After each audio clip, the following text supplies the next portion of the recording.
When I call you, hey, I got you. If you lonely, you can put it on me.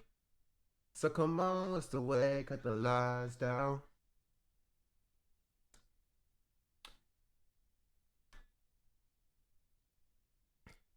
And let me show you how to get the feeling gone. A double shot of something sweet and something strong. Can't get enough of it. Ain't nothing like a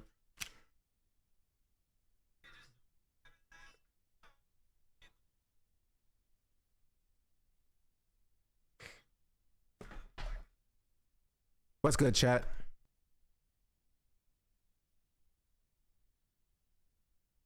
I'm not late. I am on time.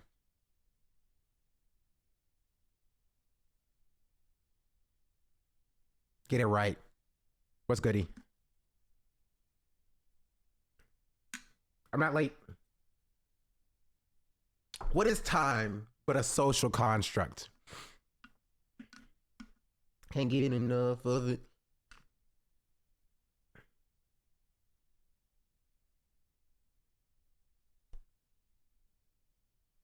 God's went on. I know. That's for a reason. Anyway. Good chat. Good morning. How you guys doing today?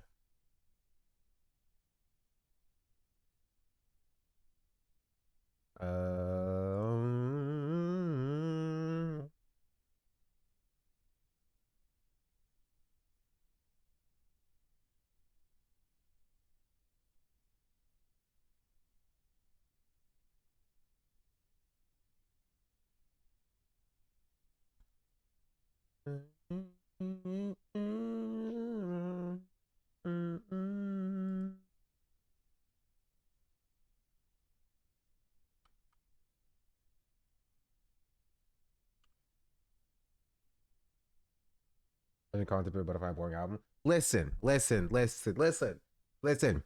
right, let me say this. I did not hear J. Cole's response. I did not listen to it, nor will I listen to it, because it never happened, right? I think the world got caught in some kind of parallel dimension where J. Cole made a mid response. And I just don't think that's this dimension. All right. I don't. Why did he respond? Why? You're not Kendrick, dog. You're not Kendrick. You could have said nothing. The best revenge would have reached out to Kendrick privately, been like, bro, let's hop on a track or something. You know what I mean? Let's squash the beef. Let's turn against Drake. Let's turn against Drake, right? It would have been the best response.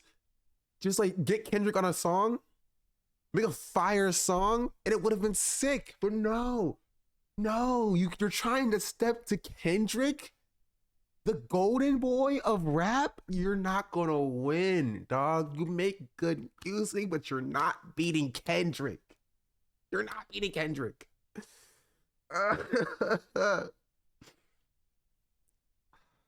Jeez Louise. Jeez Louise. Or just ignoring it. You should have ignored it, honestly. Who gets pushing it? Listen, I saw your miss before. You're a J. Cole hater. He's from North Carolina. So I have grace. I have grace. But man, I also have not heard the response yet. I'm not going to hear it because it didn't happen. That was a parallel dimension. Like that happened over there. We're not in that dimension now. He didn't respond. There is no response.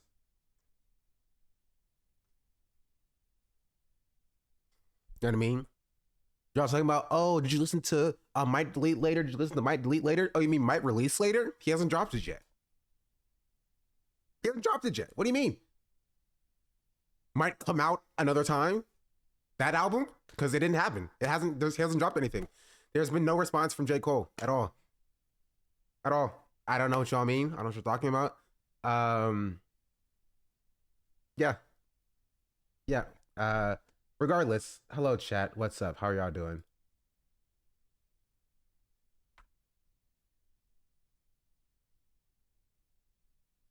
I'm not late.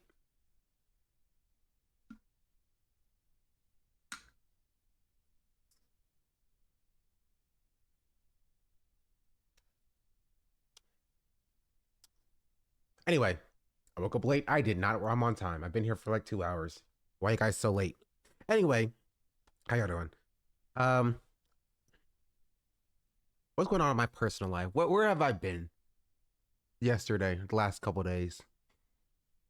Well, chat, I've been reading. Chat. I've read this book. It's called Red Rising. And honestly, spoiler free review, I enjoyed it. I think it's a good book. I think Red Rising is a good book. Um, Essentially, it's a book about revolution. Even though it kind of, I don't say it abandoned its revolutionary themes early on, but it turned out to be different than I thought it was going to be. But I think overall, it answers some good questions about um a revolution, um, war, how bloody would it be?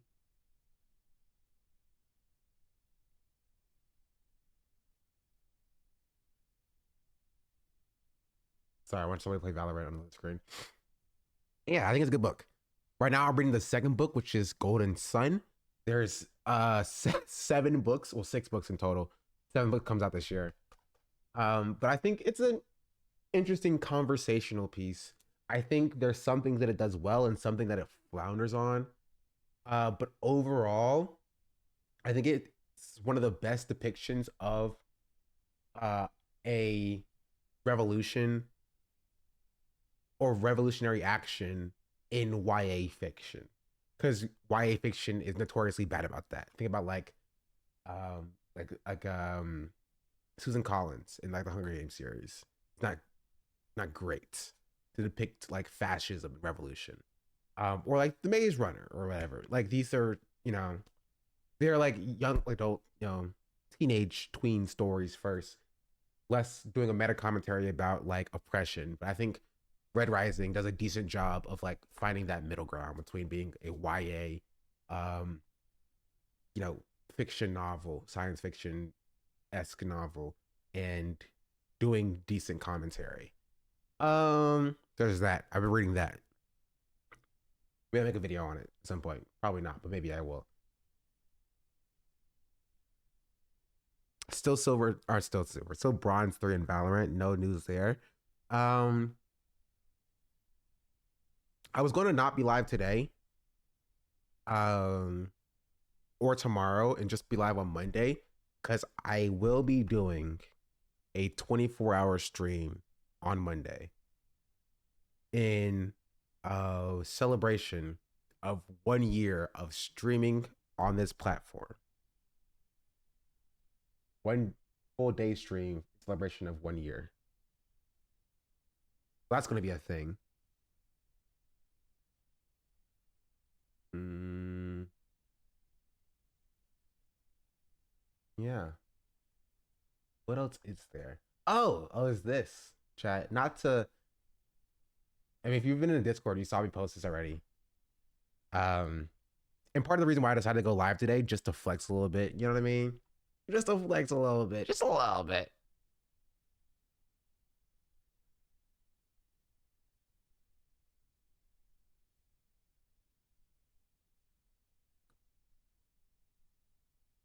Drink a little bit, smoke a little bit, flex a little bit. Boom.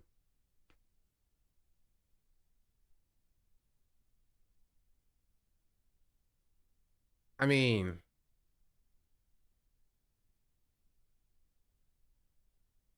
I'm kind of cool now, chat. Emily followed me this morning.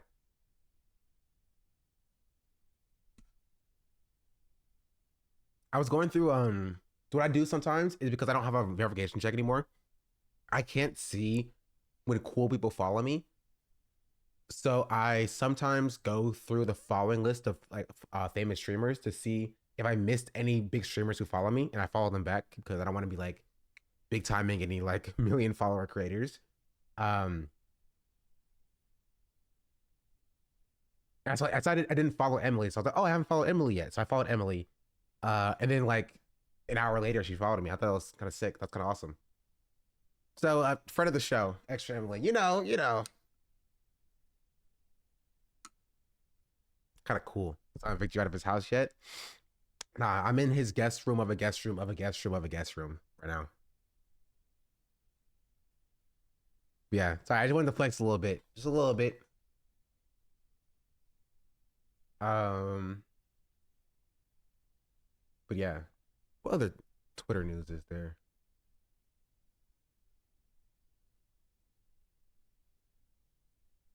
Guest room and editor dungeon. True. Guest room at the pool house for the guest house. Yeah, the basement of that house actually. Um. Oh, there's actually also this. That's kind of wild. Did y'all see this chat? Will doesn't follow me back yet. Yet, he will one day. Um. Twitch doing a watch party on April 11th for the Fallout series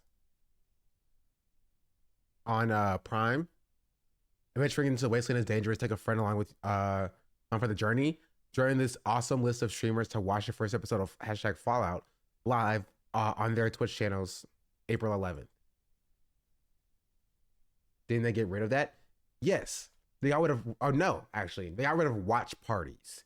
Watch parties was an approved Twitch feature that basically did this, but allowed this to happen for every streamer.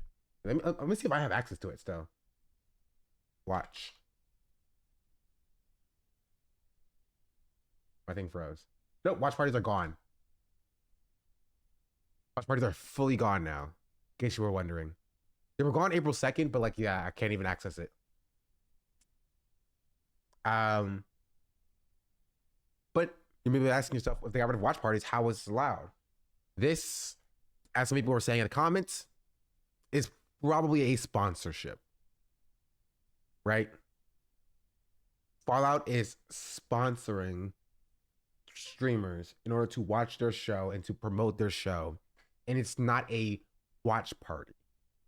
And so what some people are surmising, if you will, what some people are coming to the conclusion of is that Twitch is going to reinvent watch parties, but in a way that is more monetarily beneficial for them. Does that make sense? Like they're taking away free watch parties for all streamers. So if you were a streamer on the platform who I believe was an affiliate, I think you have to be an affiliate for this. It might have been open to non-affiliates too. I don't know. But if you were a streamer on the platform, you were able to watch party any Prime Video piece of media, or at least maybe select ones, with your audience as a way to promote Twitch Prime or Amazon Prime. You know what I mean? So it's a way to get Twitch viewers who don't yet subscribe to Amazon Prime to subscribe to Amazon Prime to increase their revenue, and have Twitch making them a little bit more money. You feel me? That was the idea behind watch parties. I got one of your streams after hearing about you on your stream with Hassan. Oh, welcome in. Hello. Much appreciated. Hope I did you justice on Hassan's stream. But yeah, that's what watch parties are supposed to be. They then took it away. Hear from Hassan too. Hello, welcome. I mean, your name is Gay Lennon, so I kind of assumed that. They get rid of watch parties so they can do this because that kind of exclusive promos to drive traffic more. I don't think this will drive traffic more. Specifically, I think it's more.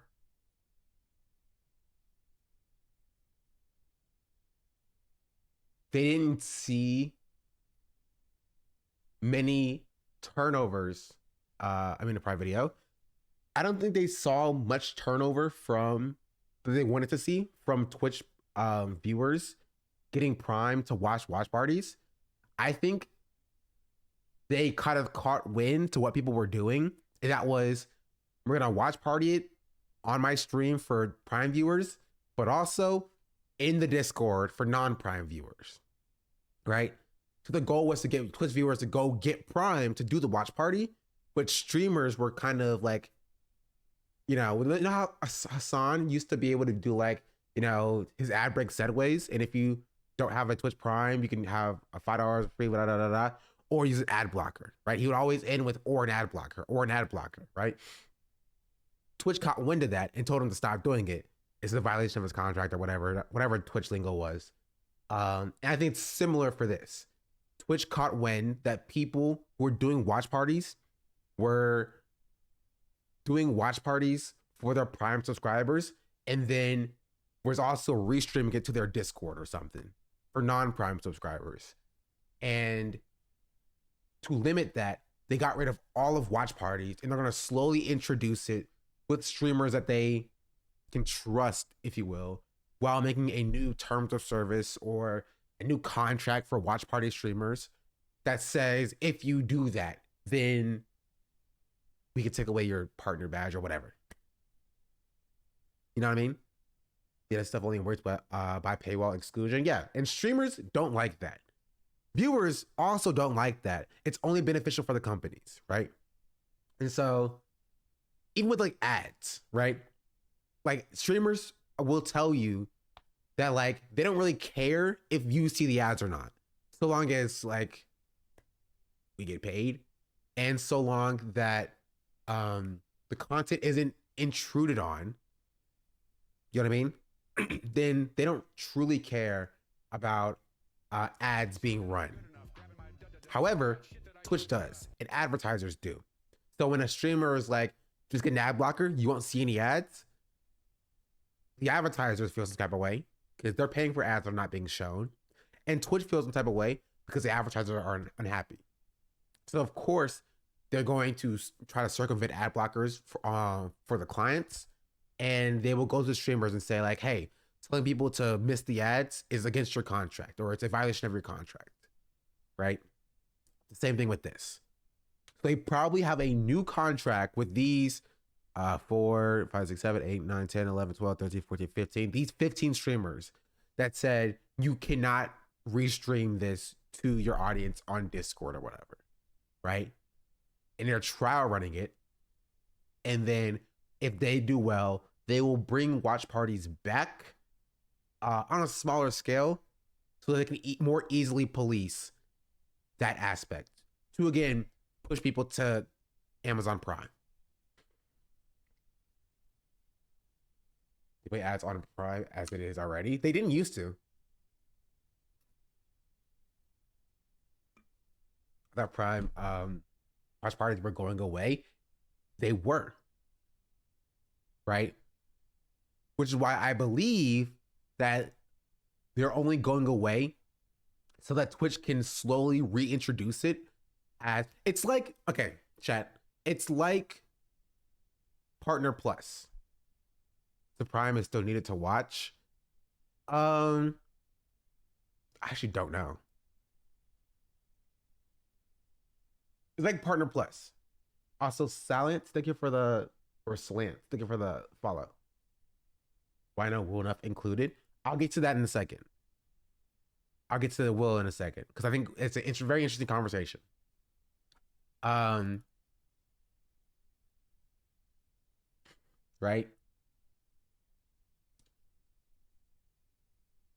I was saying, stop talking about freaking J. Cole. I don't really care. I need to focus. I've already lost my train of thought. Promo for is going away. What was I gonna say? Oh, Partner Plus. It's like Partner Plus. You know how Twitch removed Partner Plus? Or the 70-30 split from the platform, only to then reintroduce it with more caveats so that less people qualify for it, right? So if you weren't on Twitch for very long and you don't know, Twitch had a um had a concept that was like a three-tiered system. You had all streamers, well, actually not all streamers. You had non money makers, non money making streamers, right?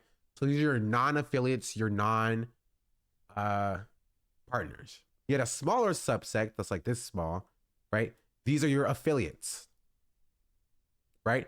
And then you had this smaller subset as well. These were your partners. Of course, you had like a smaller subset here. These were your contracted streamers,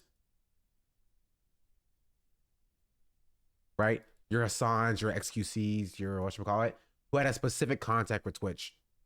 I don't know their deal, so we're gonna move them out the way. They still exist, but they're not really important to this conversation.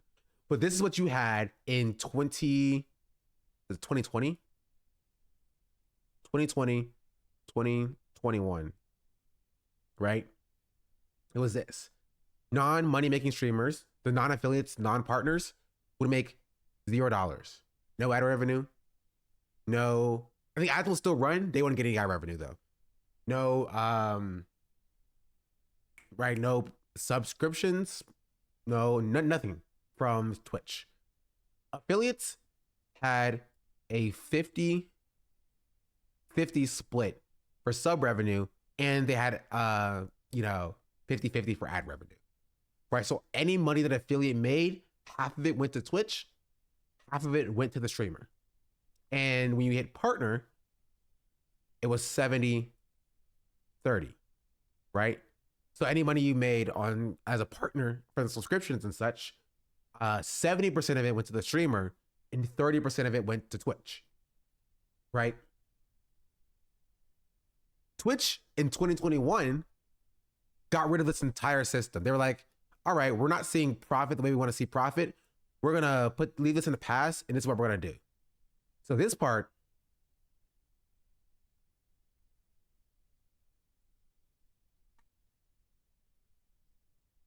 right, is the same. Non-subs or non-money making streamers, non-affiliates, non-partners made $0, right? Affiliates still made 50-50. However, partners also made 50-50.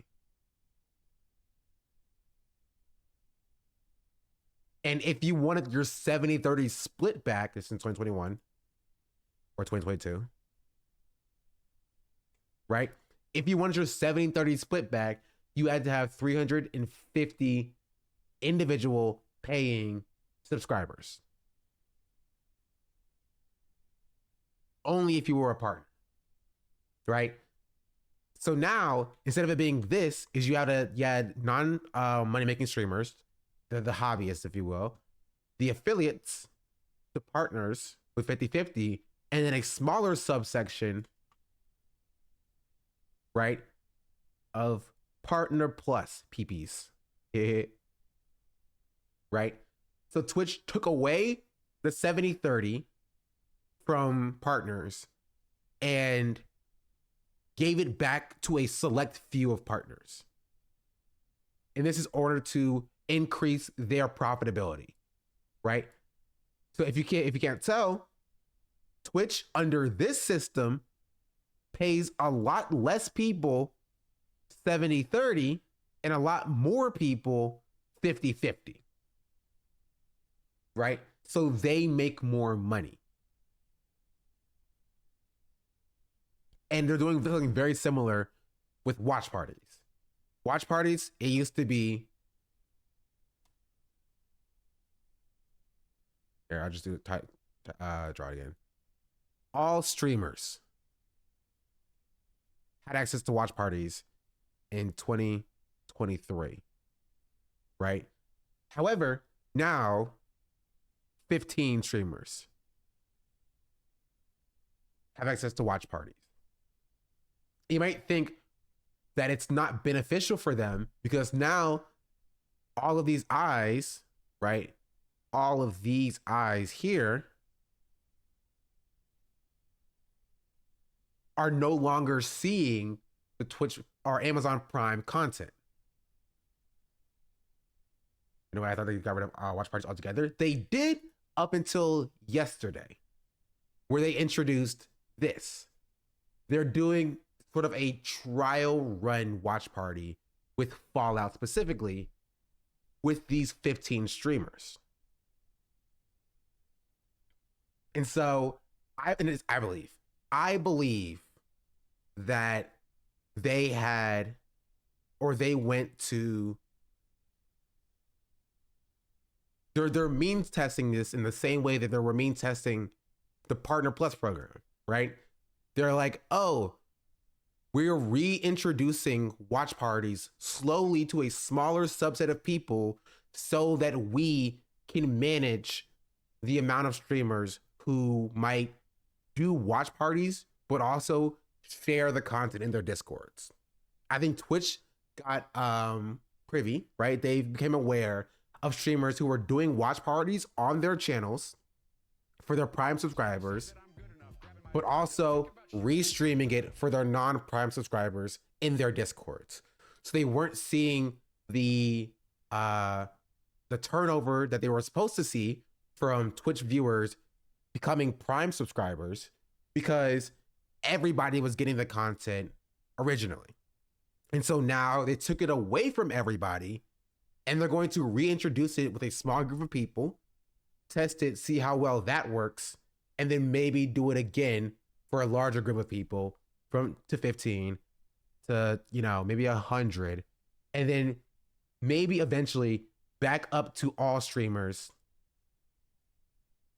but with a new contract saying, if you restream this content, X, Y, and Z will ban you or something. Right? It's 2024.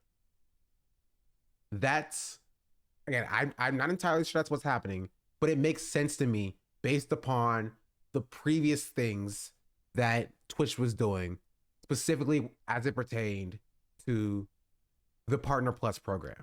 They have a history of taking away features that streamers like and then reintroducing those features, means tested to a smaller percentage of people to maximize their profits. And I think that's what they're doing here. That makes sense, chat? There's the MS Paint. Oh, yes, it is beautiful. I love it so much. Did it Fallout choose the streamers? I don't know.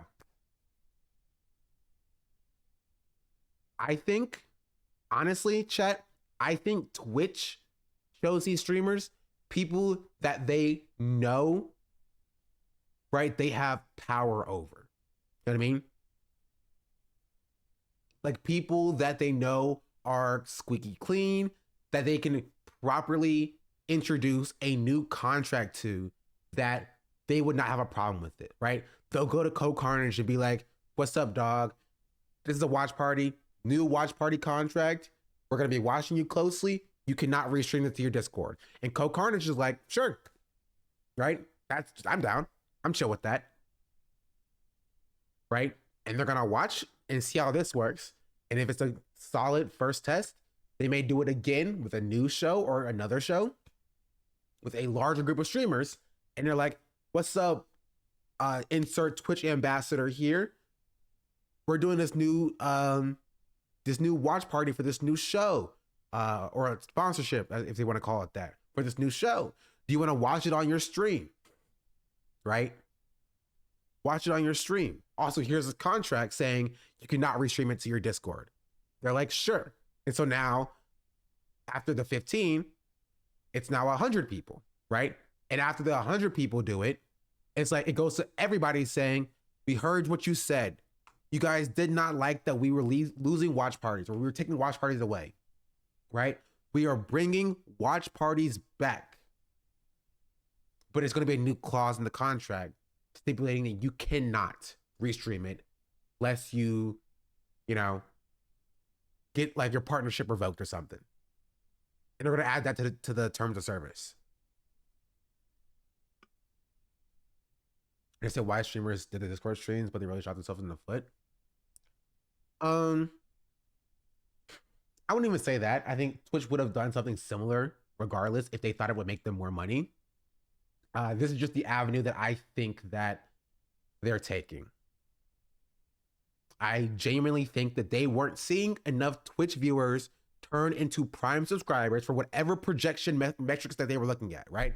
They were looking at metrics from 2023, and they said we only had X amount of Twitch viewers leave Twitch when a streamer did a watch party, go to Prime, bought a Prime to watch the watch party. But we did see a lot of viewers leave the platform briefly, right, when the watch party started, and come back when the watch party ended or something. Like they left to a Discord or something, and then they came to the decision to do this. Again, conjecture, but that's what it feels like to me, and Twitch has a history of doing it with Partner Plus. And Partner Plus is the perfect example because y'all remember Dan Clancy's announcement? Let's see. He's expanding the Partner Plus program.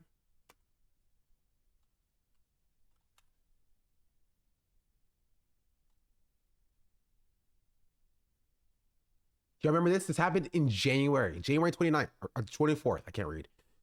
Right?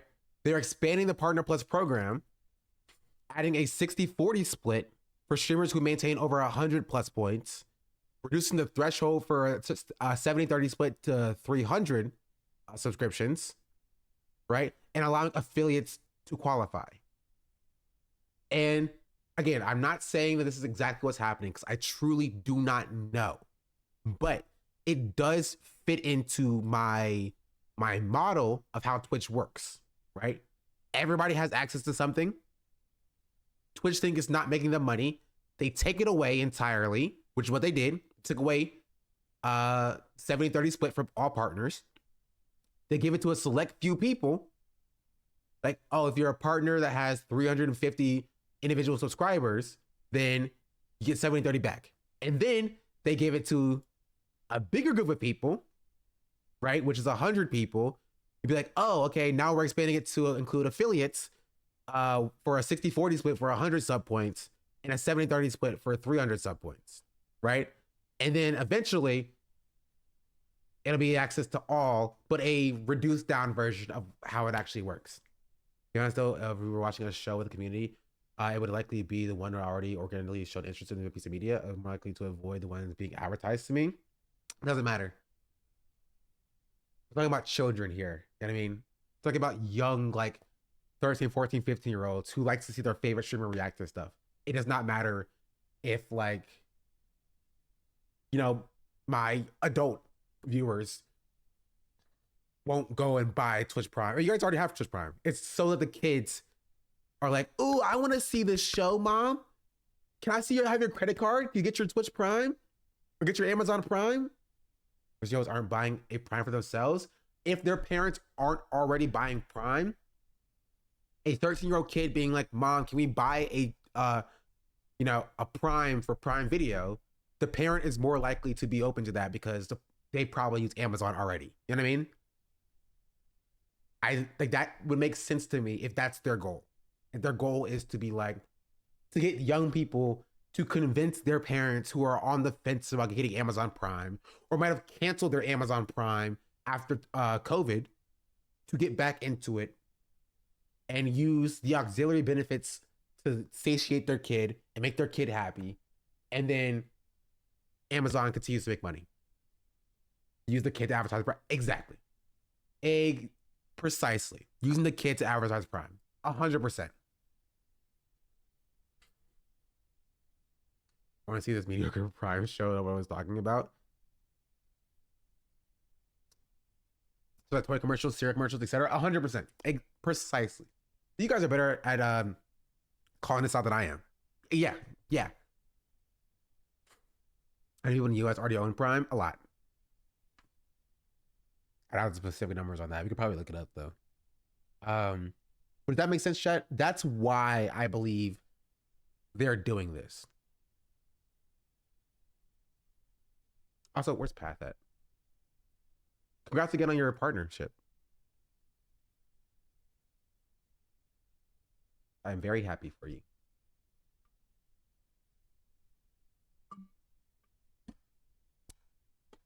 Back to Will, right?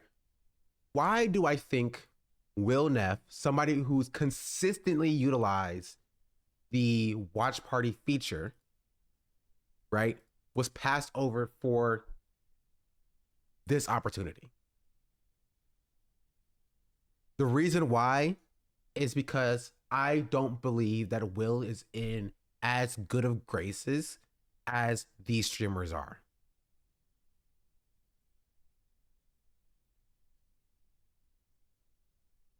You know what I mean? See how I minute watch party feature was him. If you have a link to that, we can look at that as well. 167 million in the US. It can be higher. Was passed over.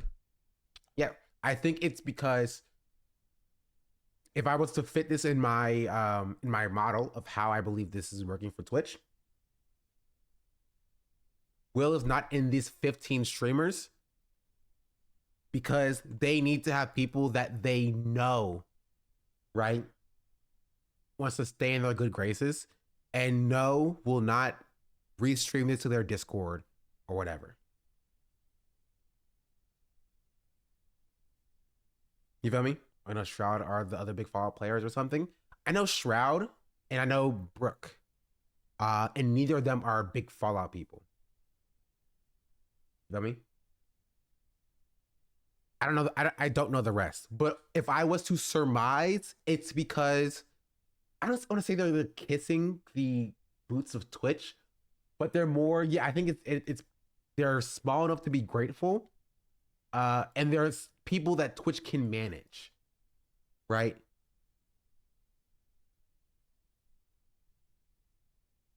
It's they need to be able to control exactly how many people click on a stream and watch their streams and then are converted from a Twitch viewer to a Prime subscriber, and they have to limit that number, right? Because either he's a big gamer dude, yeah. That game's been on Twitch right after Twitch started.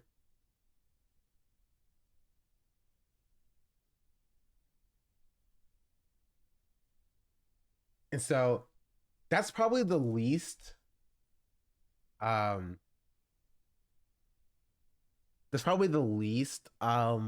solid part of my theory.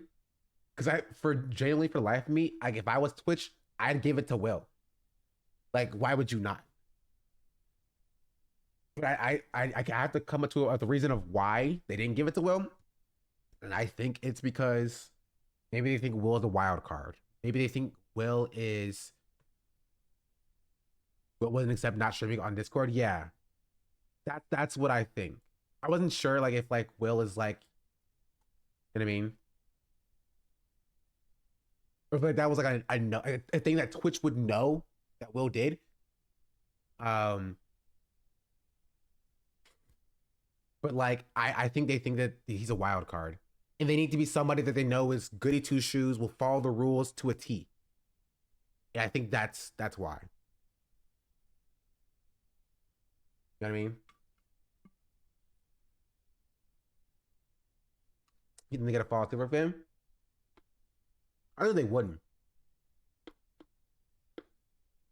The reason why I know that they wouldn't get a follow super fan is because their goal is to convert people who don't know about Fallout to watch Fallout. They assume that the Fallout super fan would already go and see the Fallout show.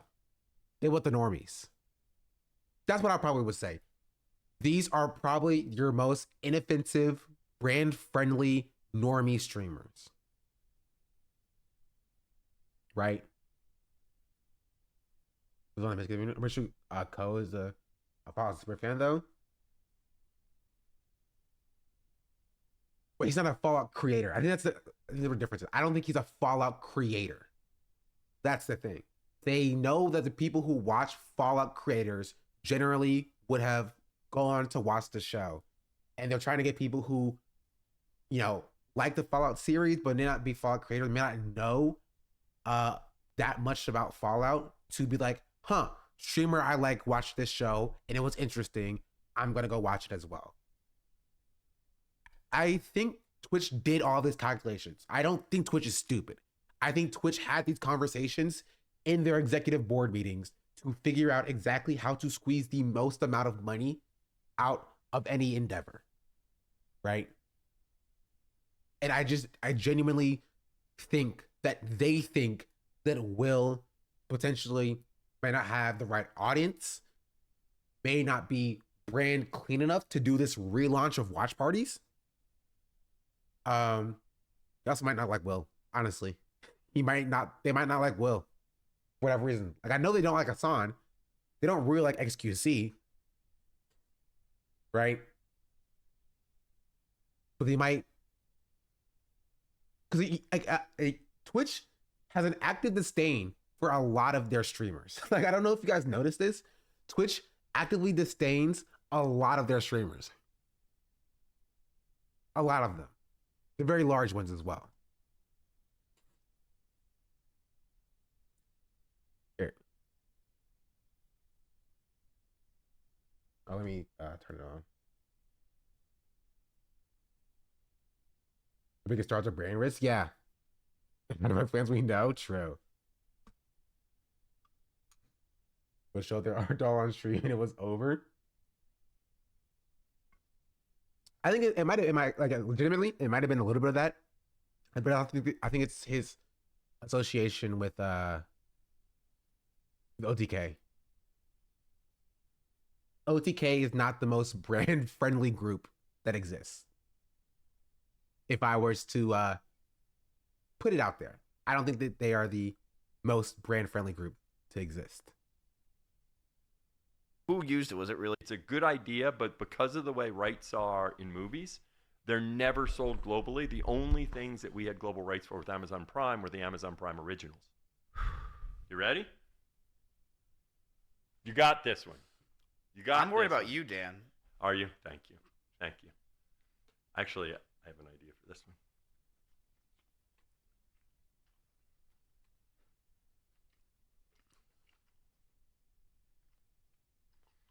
Okay, I was doing my Miz impersonation. What? You were trolling? I was completely believing that. It's great. I was like, holy even the chat's like, what the fuck? That was good thing you're doing. I will say this. I think it is the hottest one. I think you get bored by it. I don't think you understand, Dan, that I'm very hard-headed. I know you are. Well, you can see it now. My eyes watering. If I don't. Channel. It's gonna get a lot worse. Was that it? Yeah.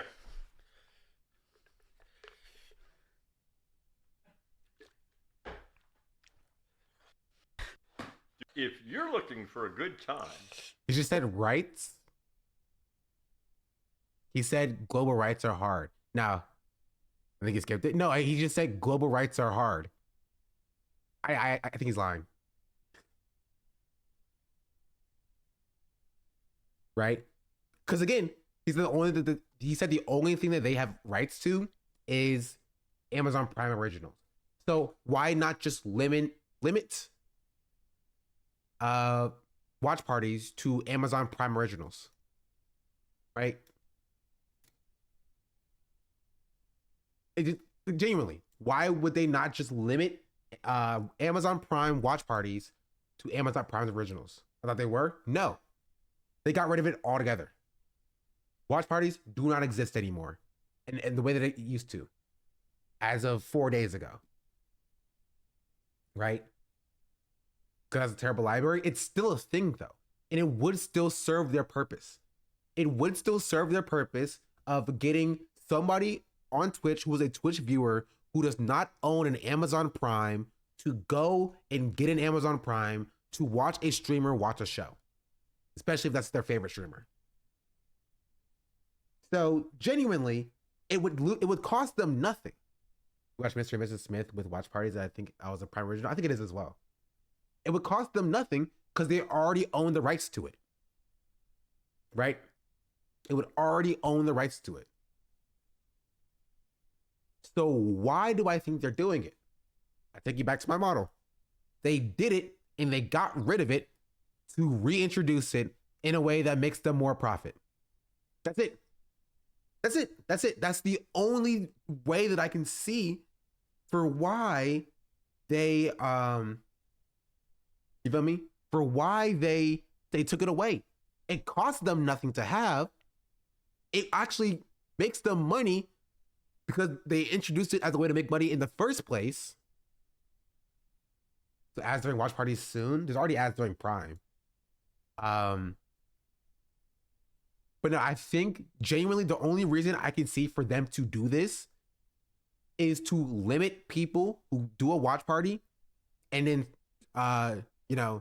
screen share or restream it into their Discord. Did Hassan do a Borat watch party? Yes. And Hassan restreamed it into Discord.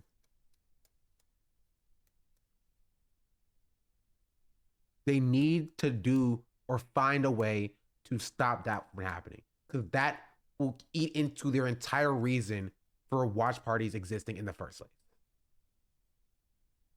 You got me? Everybody thought about canceling Amazon Prime and only kept to watch a movie when a chat ratio was Highlander. And so I think this is the way, somehow, some way, whether it's through a new contract, whether it's through you feel me? Whether it's through limiting the amount of streamers who have access to it in the first place, it's somehow, some way to address people restreaming watch parties in their Discord.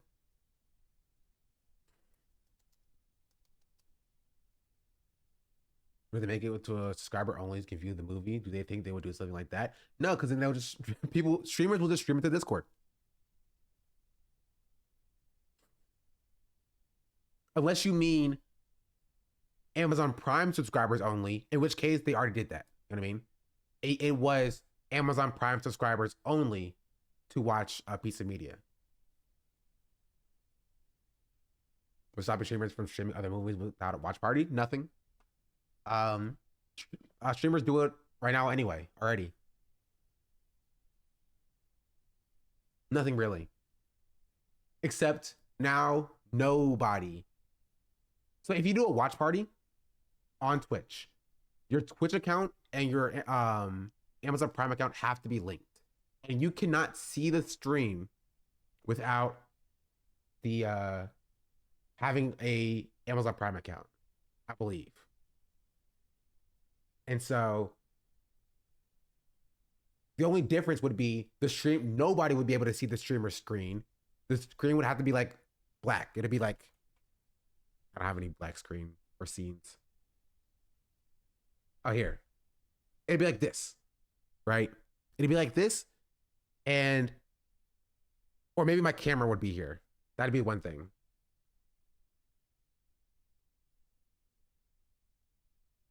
Where's it at? I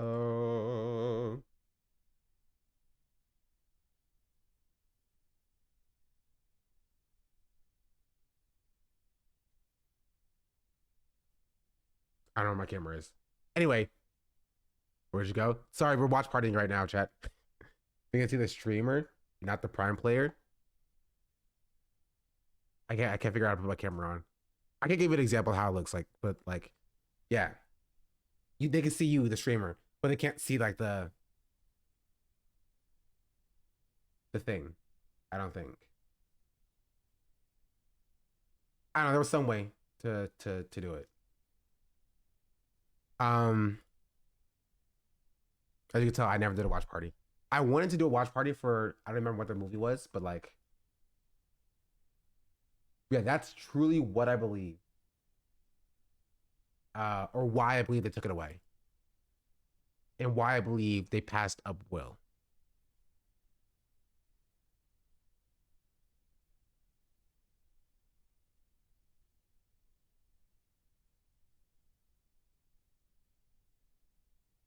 But again, nothing is stopping a streamer. Nothing is stopping me right now getting a sync player going up on my other screen and watching a movie in my Discord with you guys. Just by like muting the audio of the movie so that I could hear it. Having it play in the other, like in my Discord. Nothing has stopped me from doing so. It's against TOS. Like, you shouldn't do it. Like, who's gonna stop me? Twitch probably, but they don't know.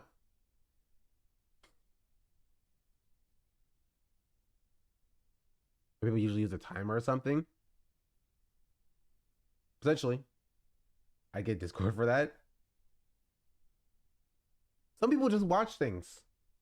I won't snitch on them, right? Twitch don't know. People just could be watching stuff. Because again, Twitch does not have a content ID system that YouTube has. On YouTube, people will strike your channel while you're streaming if you violate copyright. Let me put a timer on my screen because even the watch party thing would be out of sync sometimes. Oh, really? Yeah, I watch anime streamer react sometimes. That's interesting. No snitching, obviously. But I watch occasionally, every now and then.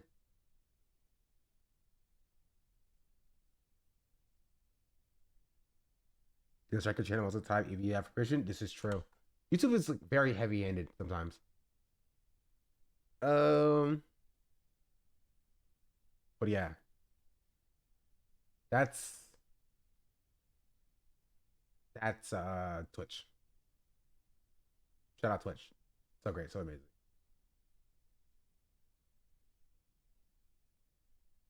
It goes overboard. Honestly, I also agree. I think YouTube is too heavy-handed on third-party copyright things. PK Pokemon, what's up? Hello. Now, okay, one thing I want to talk about. Talk about. Did y'all see what's happening with Fresh and Fit, chat?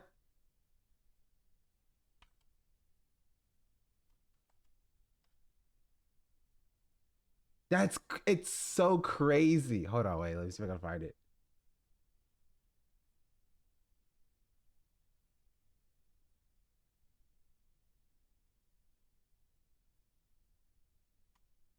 Baby thing? Yes, the baby thing. You see Myron's crying video? I have it queued up. So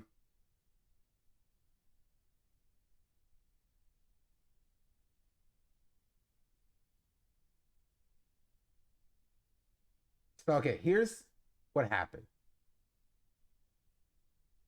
They're procreating. I'll actually upload of a song covering it. Oh, actually, did you upload onto YouTube? Maybe that has like a timeline, a consistent link list of like what happened.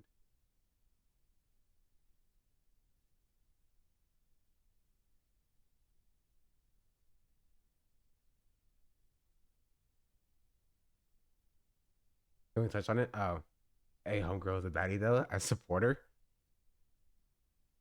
So here's what happens. So apparently, Fresh, whatever one this is. The baby. Hey, don't disrespect the baby like that. He got a girl pregnant, and then he tried to pressure. I didn't hear the call yet, so I don't know if it's pressured, but he tried to encourage the girl to have an abortion. How did he get that girl? They have money. Like, I don't doubt. Like, I think a lot of people get like so caught up in the loss in the sauce of like, this is exactly what I talked about when talking about something else.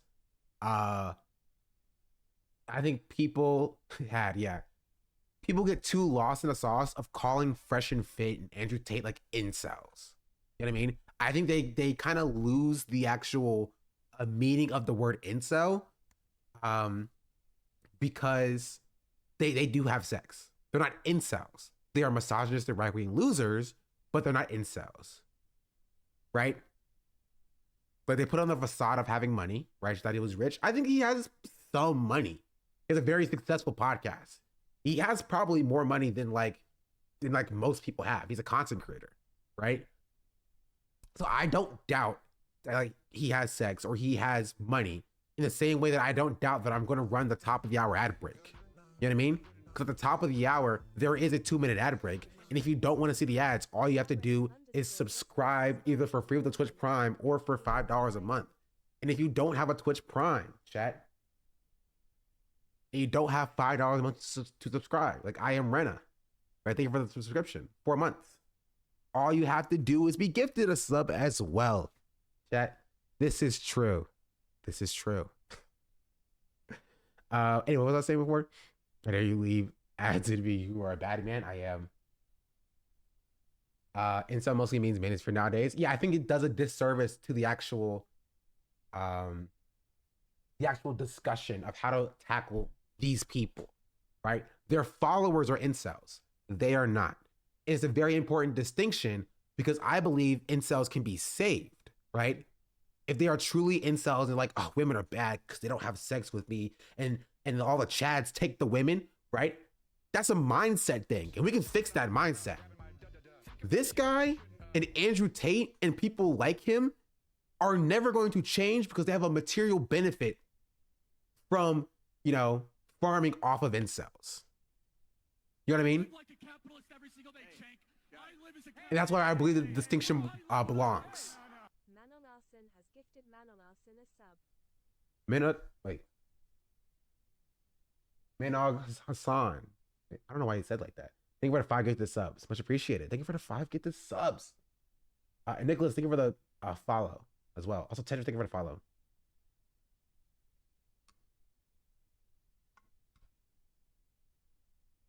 I don't know what that is. Let me look. Oh, that's racism. God, he waited 10 minutes for that too. Like 10 minutes for that. Honestly, I expected better.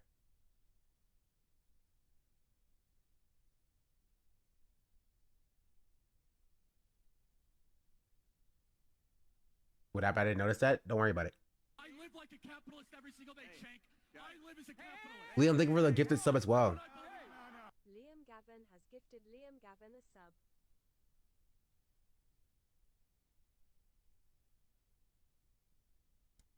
Anyway, yeah. So like that's why I draw a distinction between like incels and manosphere, you know, sexist, you know, misogynistic people. Because you can't change Fresh's mind, whatever their names are. You can't change their minds, right? You're not going to debate them out of their beliefs because they have a material interest in having those beliefs, right? Incels do not. They're dumb and they're stupid, but they've been led astray by these people. And I believe they can be fixed depending on how far in they are.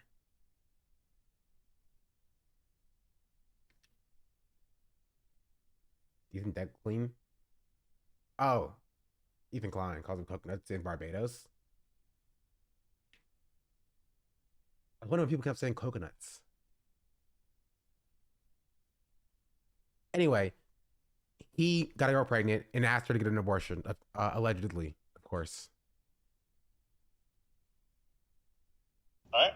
I want the baby because I don't want to kill the baby. I don't want to kill nobody. I don't want to. You're not. They just give you a pill and then it's over. No. No. I'm pregnant. No, but that's what I'm saying. The pill, they just give it to you from a doctor and then you're good. I am pregnant. I can't pretending like nothing happened. I can't. In my religion, we don't kill. You're not killing. Okay. I want to keep the baby. Okay. Well, like I said, I just don't want any kids. You don't have that job, Ben. It's her right. Chinese, by the way. I think it's her right to use to pop out the video. It's just Firefox. Firefox is an innate feature. I think it's her right. I think it's her right to keep the child, regardless of what I think about Myron or whatever. I'm crazy what religion she's talking about. In my opinion, it does not matter. Does not matter. Do not care. It's her right. It's her choice. If she so chooses to have the child, she can have the child. You don't want to have kids with a rubber dickhead. True. There are steps you take if you don't want this to happen. And Myron did not take the steps. I'm sorry. He didn't take the steps. He didn't take the steps. And it's his fault. If you don't want to have kids and she's fine with having kids and you don't take the steps to not have kids, I'm sorry. You gotta take the L. You gotta take the hell. You gotta hold it. This was Walter. Oh. It shows how much I know about these people. Get the snip loser. Exactly. Exactly. Also, Walter's a stupid name. It's right for sure, but it would be fun to know what Chinese religion forbids abortion. I mean, they said she's Chinese. It doesn't say that she follows the Chinese religion. What else? Alan Walter is too funny. They are hilarious names. It's not worth it to learn about this last night. I was reading all last night. I missed all the fun stuff. She could just be a Christian. She could. We just don't know. Buddhist? Did she say she was Buddhist? I literally don't know anything. I have no clue.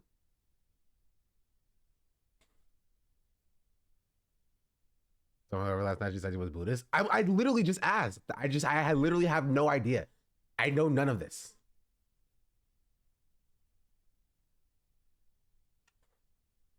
No. Okay, so what you gonna do? And what you gonna do to me? Nothing. Well, why did I do anything to you? You're at an impasse at this point. You know what I mean? If you're Myron, you have to take the L. You have to take the L. Like, you don't have a choice. You don't have a choice. Right? And men like this, right? Men like this, for the most part, will lash out. Right? I think, Walter specifically is very much all bark, no bite. But a lot of men do have the bite. And when they arrive at this position, this junction, instead of taking the L because of a choice that they made, they lash out on the woman herself. And that's how you get a very large portion of domestic violence against pregnant women. You know what I mean?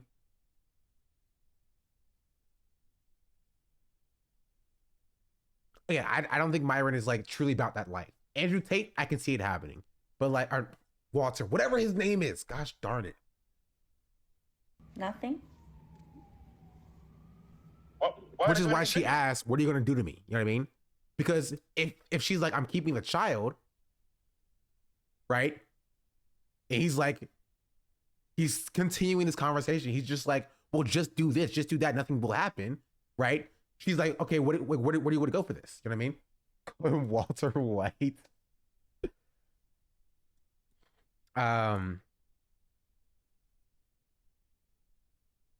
No, I know. So like, how are you gonna deal with this? By saying I don't want a baby? That's all? Yeah, like. I mean,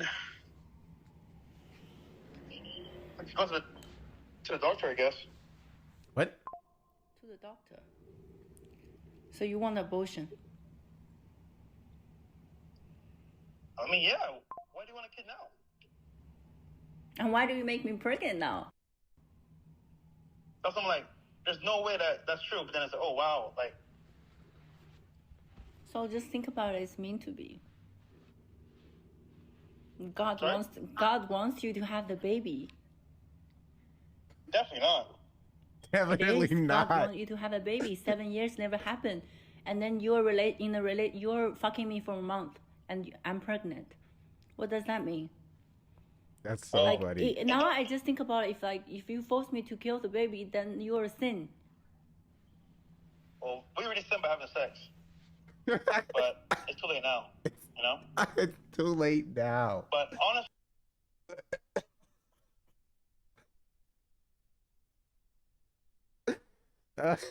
This is the okay. This is a hilarious conversation between two hilarious people. This okay. They took a turn for the funniest. I will say. I will say. Um. So yeah. They're funny. I like it. I like it. It's funny. But apparently there was a clip on Fresh and Fit. Play the line. What line? I played all of it.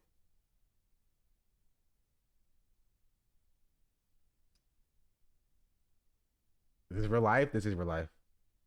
Why you covered me? What? That's not a. She didn't say that. It's not here. Is there more? We not free scroll on Twitter real quick. I don't know what's going on there.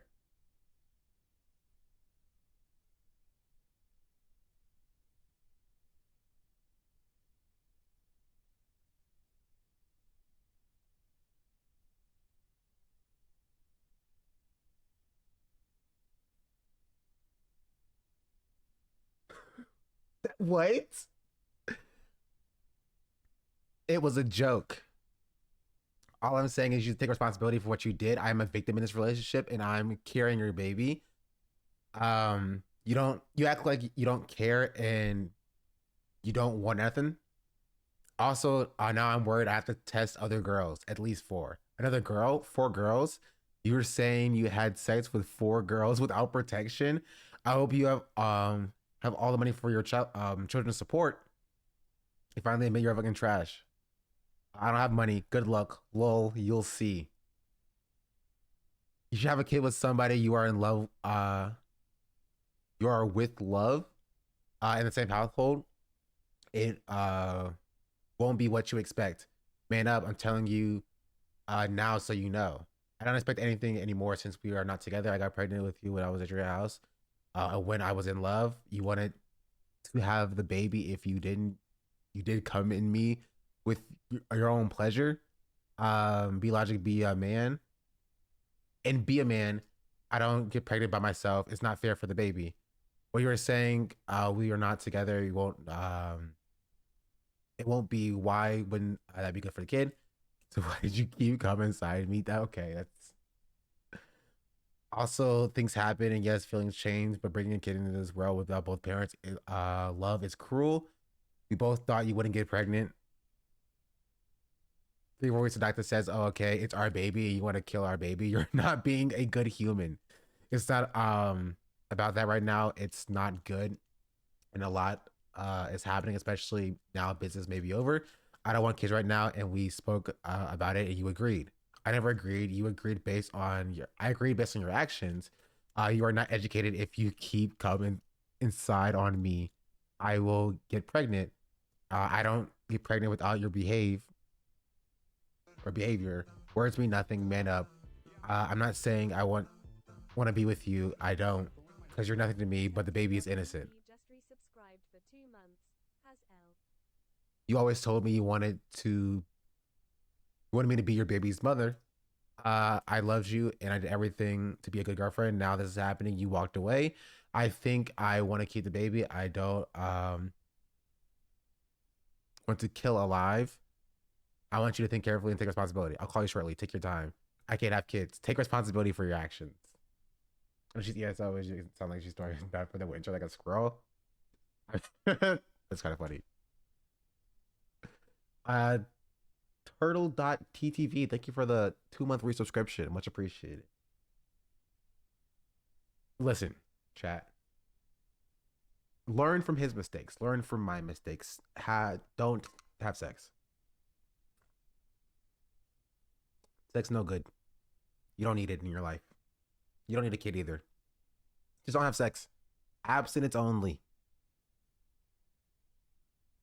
Happy Asexuality Day? Is it actually Asexuality Day?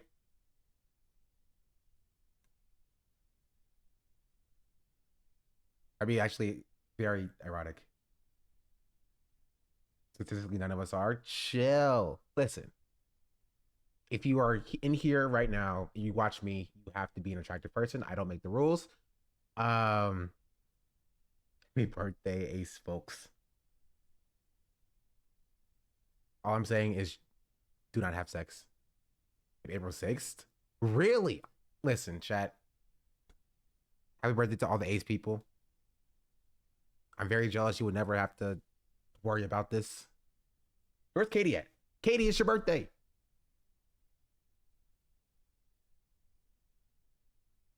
Ow. Happy Ace's birthday. True. I'm very hard to be honest. I won't lie. You should all have to have sex in your honor. True. No sex today in the honor of all Ace people. Wow, that was easy.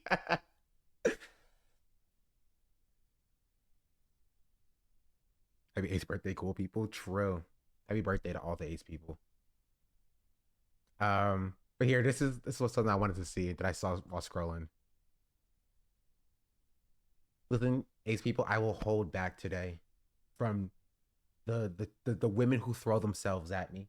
I'll hold back in your honor. Definitely my own choice specifically.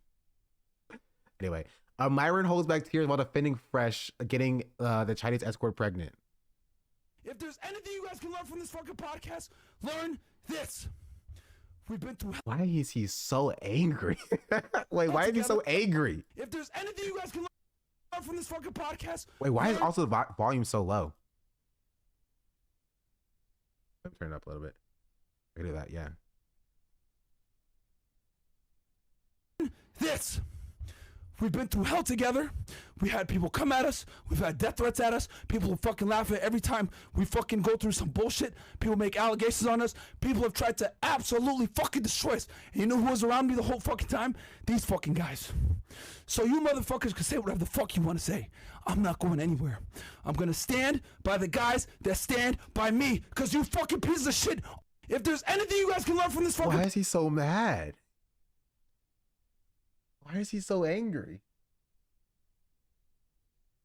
Like, hey, even in like the grand scheme of things, like this is like, why is he angry, right? Like if this was like Fresh or whatever, I don't even know that. What is Walter? If this was Walter, I'd be like, okay, right, sure, like you know, you're angry, you're upset, right?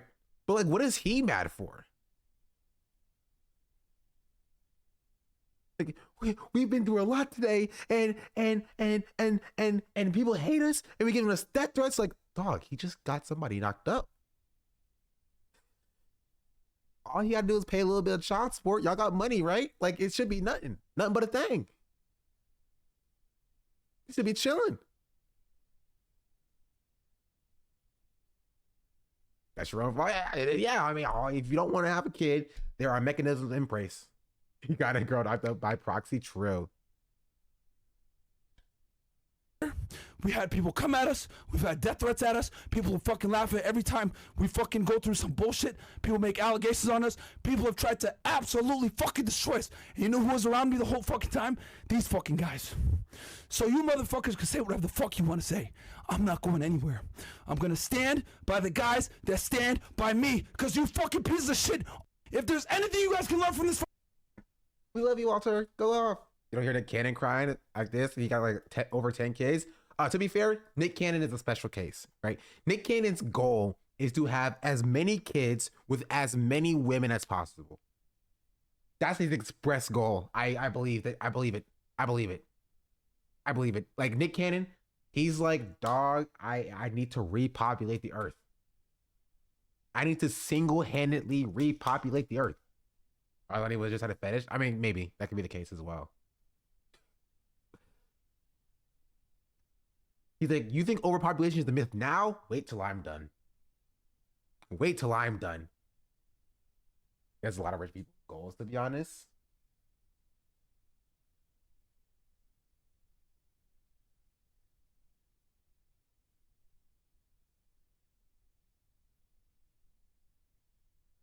Sorry, I just saw the weirdest thing.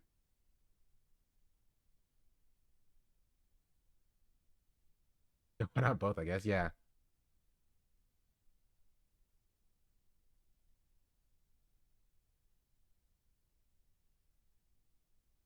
Wait, Myron and the quartering are beefing?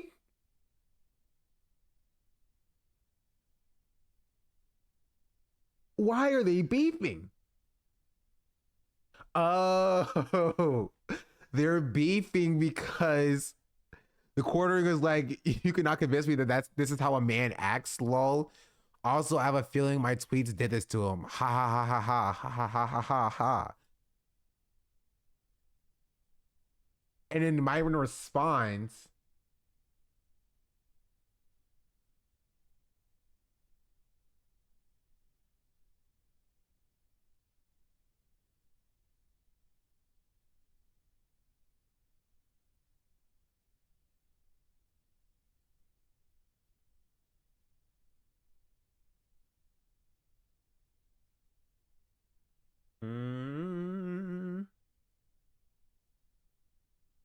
yeah, because you have zero spine. How many men have you saved from suicide? How many men have you taught to make money? How many men have you taught to lose weight and get in shape? How many men have you taught to get a girlfriend? How many lives have you positively impacted on your bullshit gossip channel? None. You're the bottom feeding commentary YouTuber losing relevancy and have to talk shit about guys to stay relevant. If you look like this at 40 plus and had a wife and didn't fuck me anymore, I'd be interested in, I'd be very interested in another man's sex life too. Jeez Louise. This ain't written poor, I just can't read. And then he responds with a picture of him hugging a shirtless man. How does quartering talk? High value, supremely confident man just typed an entire novel. Google search an image of a man and it's inspiring all night to prove how unbothered he is. It's by some chummy Midwestern dude making fun of him. Fresh and fit fraud. I've got Google too. Is this you? Ah. This was Logan for a second. Who here looks like Ludwig?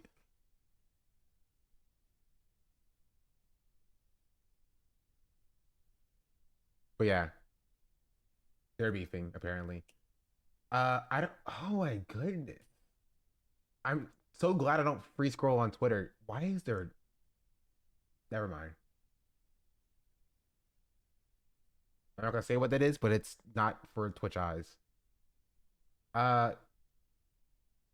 here's here's Sneeko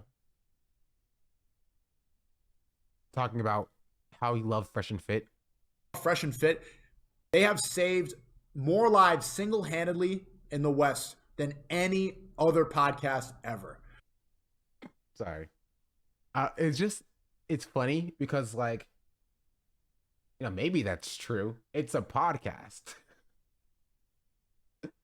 If like one person called them like, dude, you saved my life, you've officially saved more people than every other it's a podcast. Podcasts aren't in the business of saving lives, not necessarily. Podcasts and saving lives should never be in the same sentence. Yeah. What Zerka's take on this is to salute Hitler and then say the N-word. Obviously. You gave my life, Sean. Thank you. I've actually officially saved more lives than Fresh and Fit. Fresh and Fit is saving more Western men's lives than any other podcast. And that's what pisses off the haters so much. That's what pisses off the soy boys so much. When you go to the religious angle, I can understand the criticisms. But I do think it's important because it's shifted so much in America where the normalization of OnlyFans, of girls being prostitutes, like over here, it's like backwards to think that you could be in a relationship with a public online prostitute. If you read the Quran, that's one of the sins that's punishable by death. Prostitution is like one-way ticket to hell. And now it's normal for people to be in relationships with these girls. When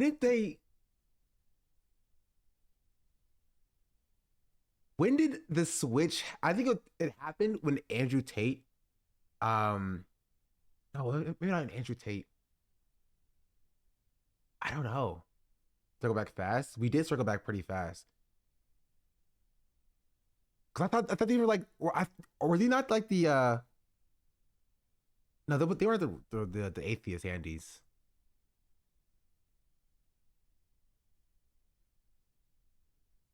I don't know. I just don't know when this religious switch happened. In like Sneeko and Andrew Tate and what's his name? Candace Cook. Don't you didn't even say it. Didn't even think it was the case. Don't worry. I think most people are like, yeah, I don't think he speaks for all Muslims. I actually did say my life joined this community last year, meeting all Muslim comrades and people. Now I'm active in my community and I'm happy with my achievements. So yeah, Sean's the best. Thank you, Echo Waves. You are also the best. So it's religion is a side effect from being right wing. Yeah.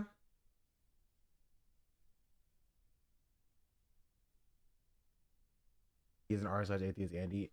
Johnny started the illusion to Islam when he got more Muslim Arab members talking about Palestine, maybe.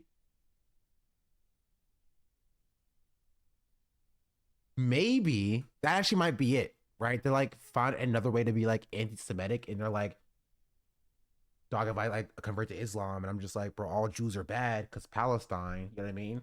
Then they'll like me now, right? That may be it, because like Sneeko has been around Nazis and such. The Muslim grift happened before October 7th, really? On his way before October 7th, so it wasn't Palestine. I think the point may still stand though. Right, it's just another way for them to be anti-Semitic and think that they can get away with it, right?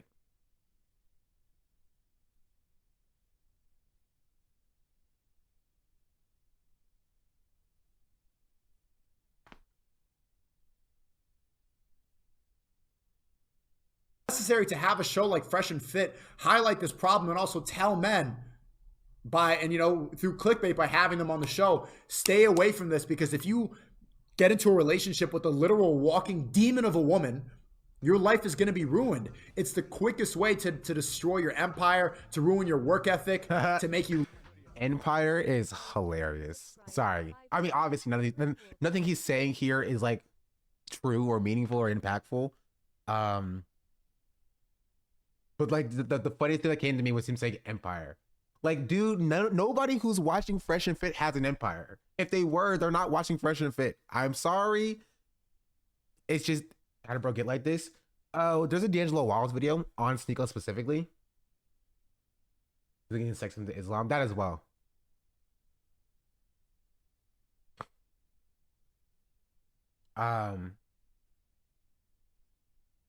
See if I find it. D'Angelo.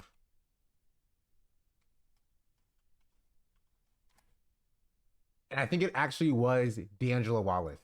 When D'Angelo responded to him, he went off the deep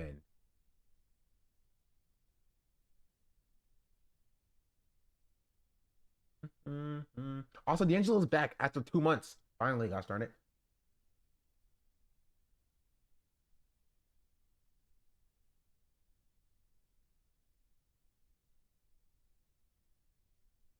Oh, my mother's calling me. Here, watch them talk to a lawyer now.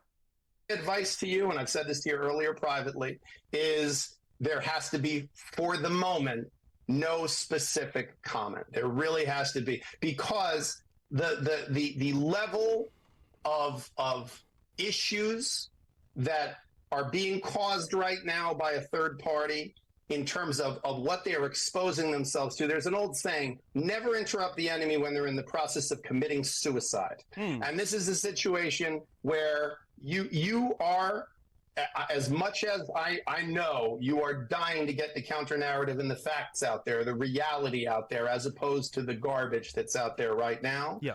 An intelligent, strategic, successful man knows that irrationality, impulsivity, and emotionalism are luxuries reserved for the ladies. They are not for an intelligent, strategic, thoughtful man who is making tactical moves on the advice of counsel. So that is my little rant.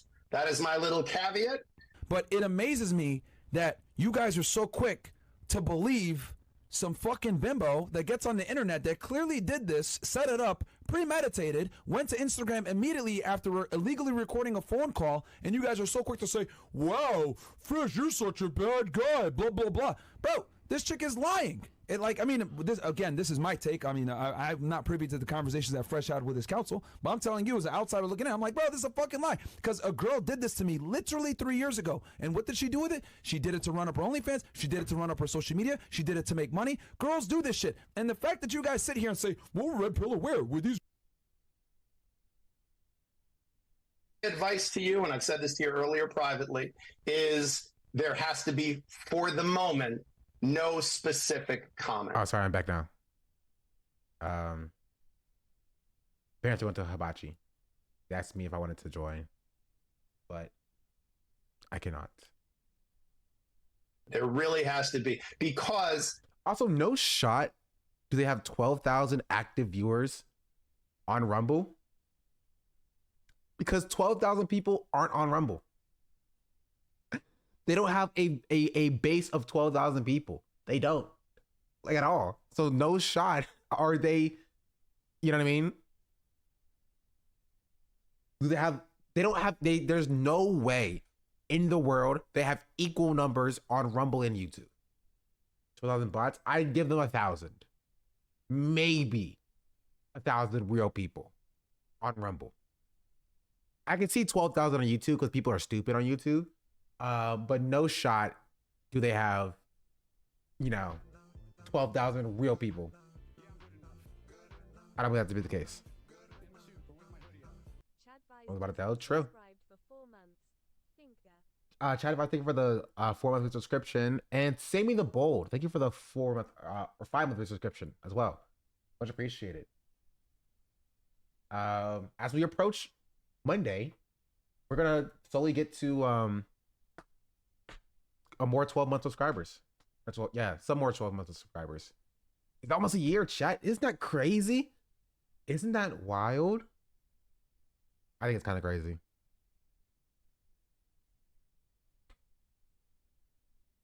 Did you? Yeah. Look at me. Also, look at this. Yeah, sorry, I had to flex one more time. Oh, you guys can't see it? Here, let me zoom in real quick. Yeah. That's right. I'm kind of cool. Kind of cool. Okay, I'm sorry. Let me stop.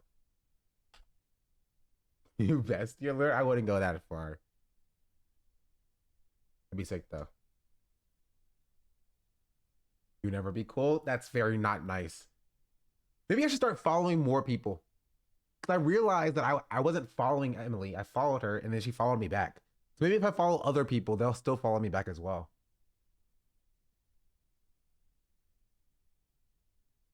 Maybe. The level of issues that are being caused right now by a third party in terms of what they are exposing themselves to. There's an old saying, never interrupt the enemy. Follow John Cena? John Cena already follows me, chat. Y'all not know this?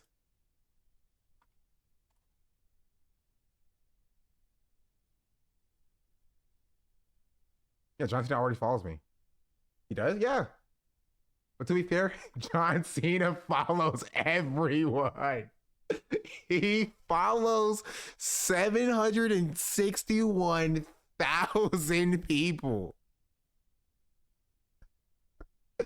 I don't even know how he does it. Does he have a bot that automatically follows? I think legitimately, I think he has an extension on his computer that whenever he scrolls past any account on Twitter, it follows them automatically if he's not already following them. That is the only way it makes sense. He follows people with like two followers. They have 2 followers. It's their mom and like John Cena. Like Mama Trump fan. Golf girl. Like, I legitimately think that it's a script or a bot or something. Right? 178 followers. One of them is John Cena. He's for the people. He is for the people. He's for the people. So hey, if you don't follow John Cena, follow John Cena. He may follow you back. 20 people will be the base squad follows. Didn't he follow Scalooey? I remember Scalooey was tweeting about it. Or Tuxedo Friday.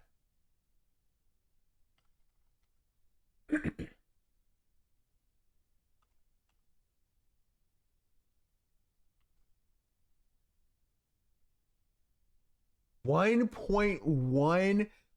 No shot he did this by hand. I don't believe it. Do you know how long it would take? 1.1.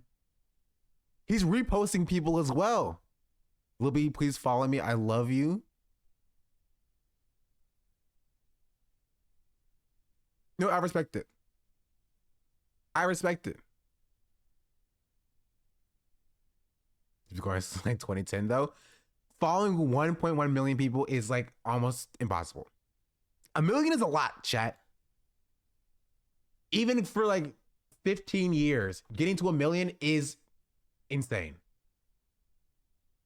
It's not just like one click to follow somebody, right? If you're on a timeline, you have to click onto like a user, go to their account, and then click follow. Or if you're going to people's lists, it can be faster.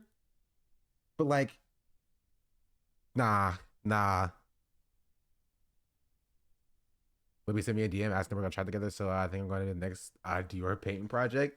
His talks are rising on things. Sure. When they're in the process It's totally not a scam or anything. of committing suicide. And this is a Wait, situation where, in terms of what they are exposing themselves to, there's an old saying, never interrupt the enemy when they're in the process of committing suicide. And this is a situation where you Wait, are... I thought suicide was bad. I thought they were stopping people from doing suicide. Nobody says that. I mean, maybe it is an old saying. Who knows? As much as I know you are dying to get the counter narrative and the facts out there, the reality out there, as opposed to the garbage that's out there right now. Yeah. An intelligent, strategic, successful man. If Lil B took 5 seconds to follow each one of those people, he would have spent 4.2 years clicking follow on people. Yeah. Right. That is craziness. I don't think it happened. Knows that irrationality, impulsivity, and emotionalism are luxuries reserved for the ladies. They are not for an intelligent... Bro, even their lawyer's misogynistic, dog. Even their lawyer's like, dog, women, am I right? Women, am I right?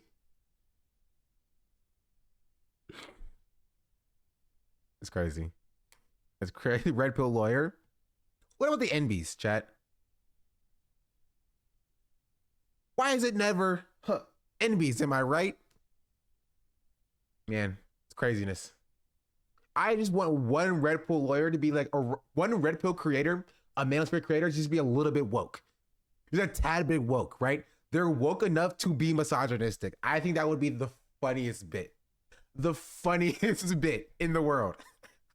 You know what I mean? It's like trans women are women, but man, they can't drive. I would never let a trans woman drive me around or fly my plane. Oh, you're right. Andrew Tate does exist, and he does say that.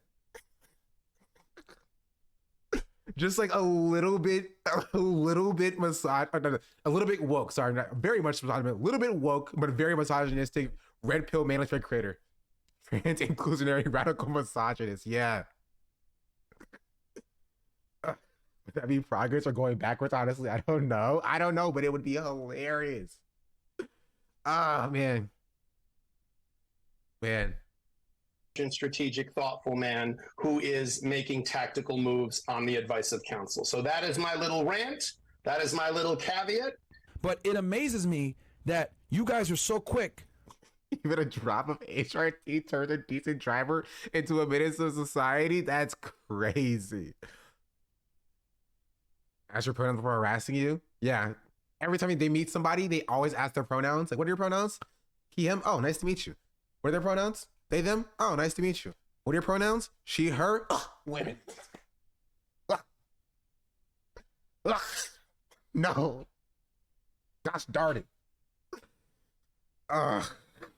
It's so To believe stupid. some fucking bimbo that gets Honestly, I wouldn't be surprised if like in 2 years or whatever, there are like they can't get away with the overt like transphobia that they get away with now. And so they have to do like a heel turn a little bit, but they still want to be misogynistic. And so that's the take that they turn. And they legit hate women. They do. on the internet that clearly did this, set it up, premeditated, went to Instagram immediately after illegally recording a phone call, and you guys are so quick to say, wow, Chris, Illegally recording a phone call. Yeah, the law matters now. you're such a bad guy, blah, blah, blah. Bro, this chick is lying. This is... She's lying. Wait. So is the phone call fake or was it illegally recorded? Because on the phone call, we very clearly heard Mr. Marvin's voice be like, yeah, that's me. And yeah, I want you to get an abortion, right? This is me, Walter White. Wait, not Mar. What am I saying? What is his name? Walter.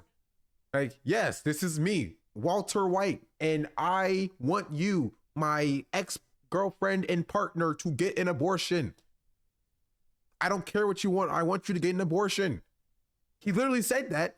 And he's like, well, it's illegally recorded the phone call and people are mad at him. It's fake. What do you mean it's fake? Explain. You're a bad guy, blah, blah, blah. Bro, this chick is lying. Like, how is she lying? In what way?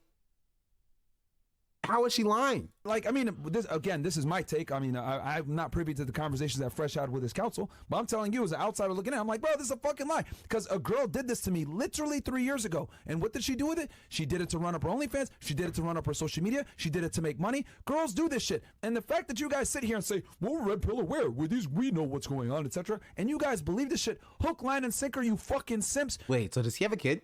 Does he have a kid?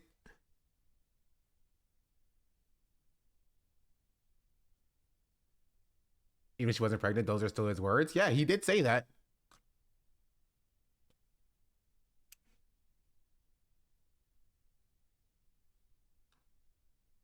This is why, chat. This is why you don't have sex. See me? I don't. I am celibate. Virgin. By choice. Sex is bad. It's not great. Child of God. Yes. Saving myself until marriage. Don't do it. Don't do it. Sex no good. And this is what it leads to. This is what it leads to. But if a woman is dead, it's still sex. You're not one of us. Don't pretend like you're one of us, Apollo.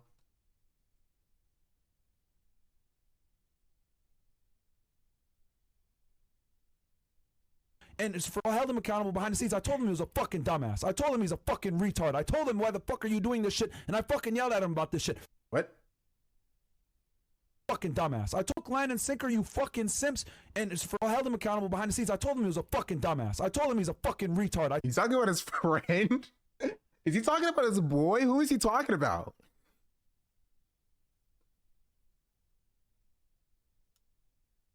Told him, why the fuck are you doing this shit? And I fucking yelled at him about this shit. I don't need to fucking yell in front of you fucking pieces of shit. Fuck y'all. You guys don't have to be privy to our personal conversations where I shit on him for being a dumbass. I already had that fucking conversation. I don't want to do it again on the... Okay, but like, okay, so is he a dumbass or is she lying? Like, you can't simultaneously hold both of these positions, right, in your head. Is he in the wrong or is she lying? Very calm man. I would definitely trust any woman around him. He seems like he has his head square on his shoulders and he's not privy to anger. You know what I mean? Air for your fucking appeasement in front of you fucking dickheads, okay? Because the reality is a lot of you guys that are criticizing Fresh are not doing better than him. A lot of you motherfuckers are fat fucking losers that live with your fucking mom trying to... Still got a kid though. I don't got a kid though. Oh, I'm free. I'm child free. Oh, I'm free.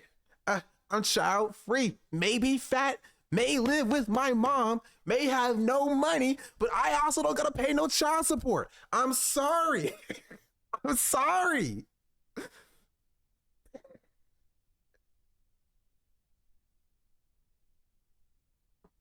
Listen. Listen.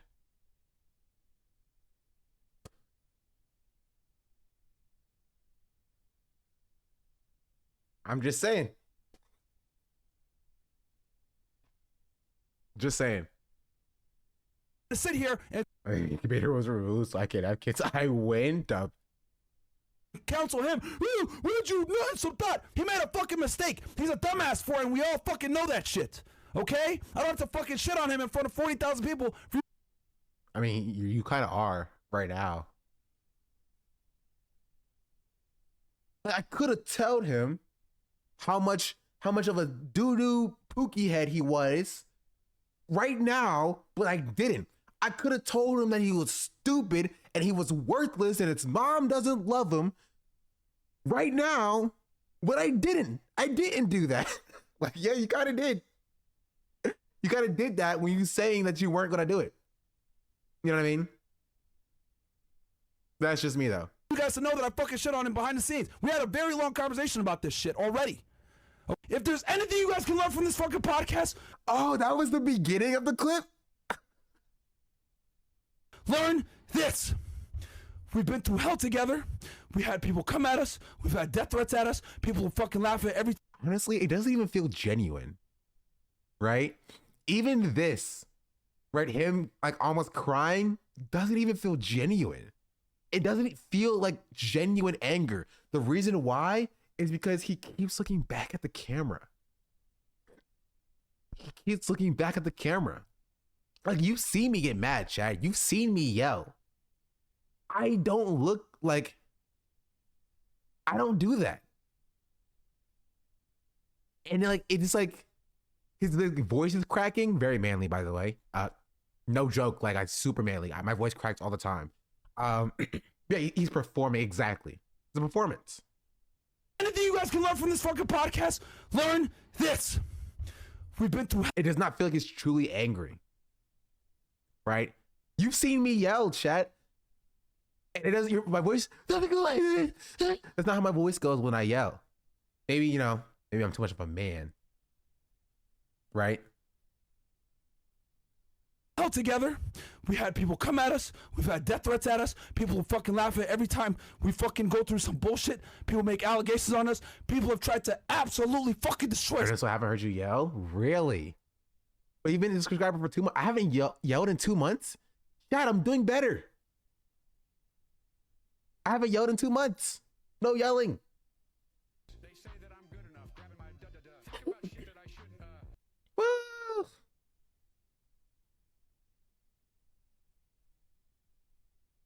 I heard you yell for sure. I heard you yell like twice. Really? You're so calm? I don't know about calm. All gummy words. Thank you for the follow. I do think that after high school, I'd probably say after my sophomore year of college, I don't get angry very much. I had it's a little bit into my life. I've had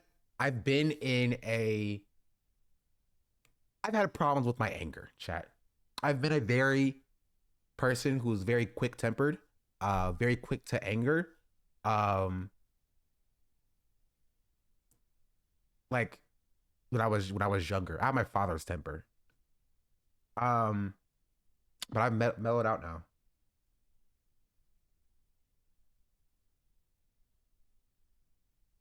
I became a Buddhist monk. Yeah.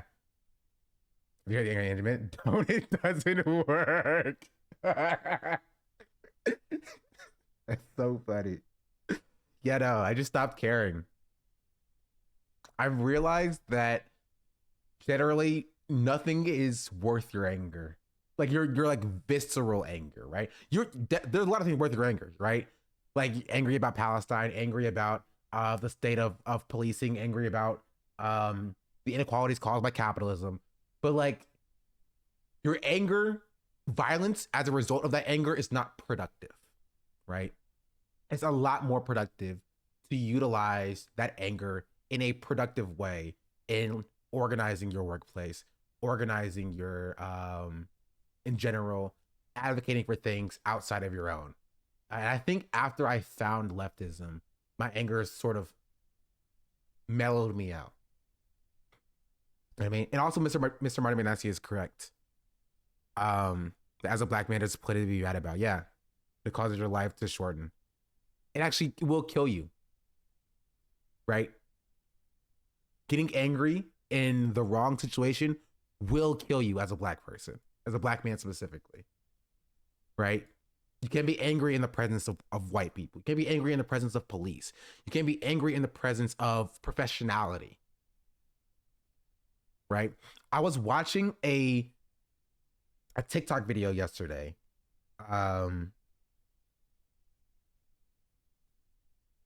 Of a black dude getting the police called on him by HR.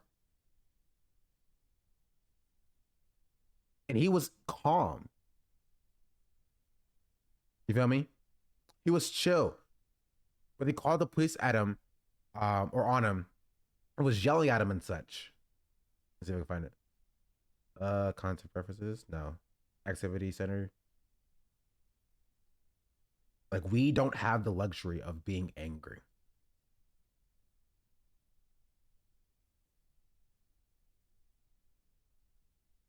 I'm 2 days into college and I'm 3 lectures behind.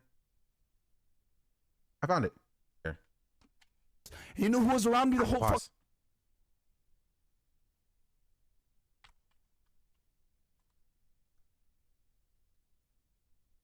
Doesn't really sit with me quite right. He doesn't really like the things that I like. And I kept accidentally locking myself out of my dorm in the middle of the night. Before I say anything, Here. Just like 5 parts. I'm gonna skip to part number 3.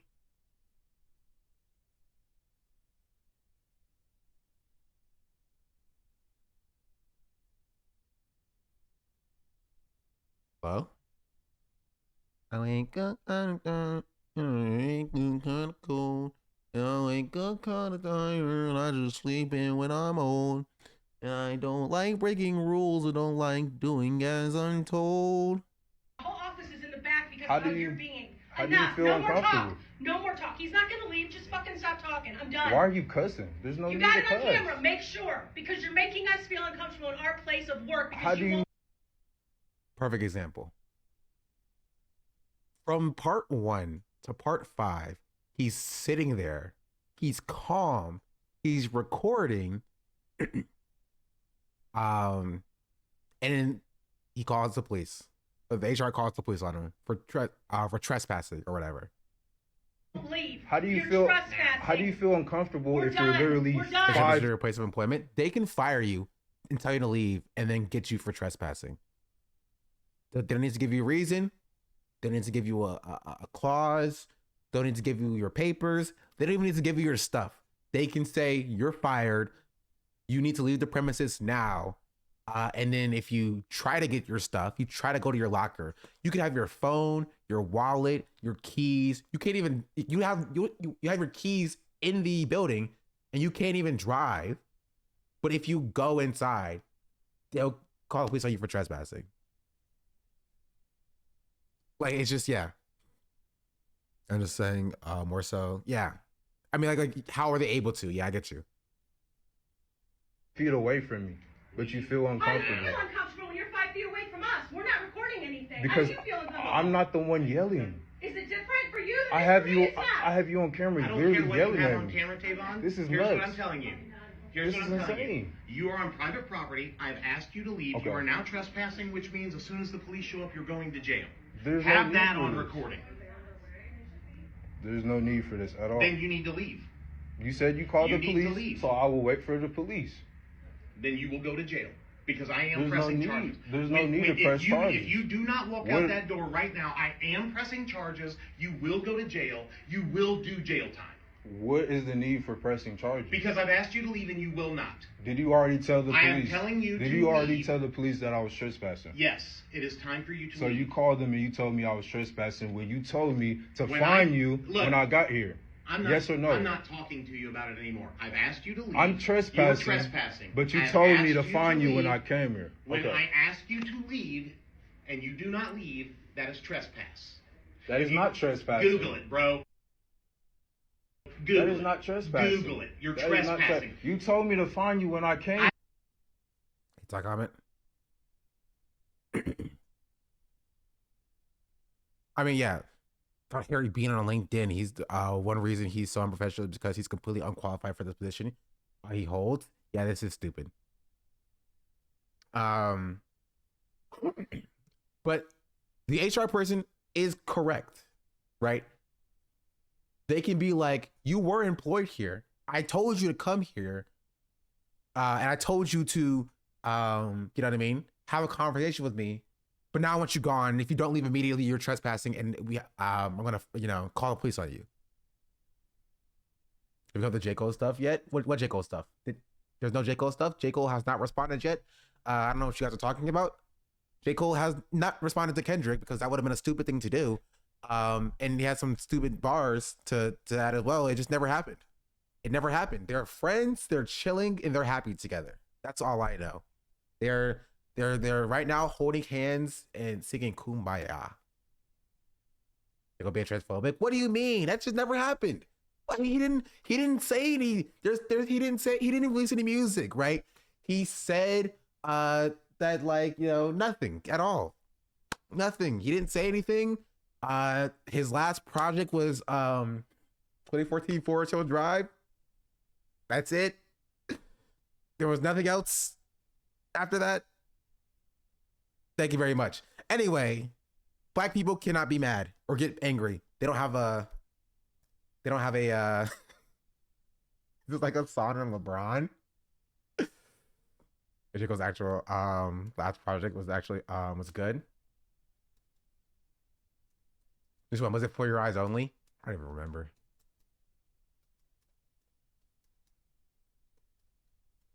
The off season? Man, I'm way behind on my J. Cole lore. All I know is that might release later was probably sick, was probably fire. You know what I mean? People come here and talk about like, oh, have you heard might delete later? Might delete later? I mean, you mean might release later because it hasn't come out yet, obviously. And when it comes out, there will be a song with Kendrick Lamar, and there'll be happy, and there'll be friends, and there'll be no weird transphobic bars, and it'll be happy and stuff.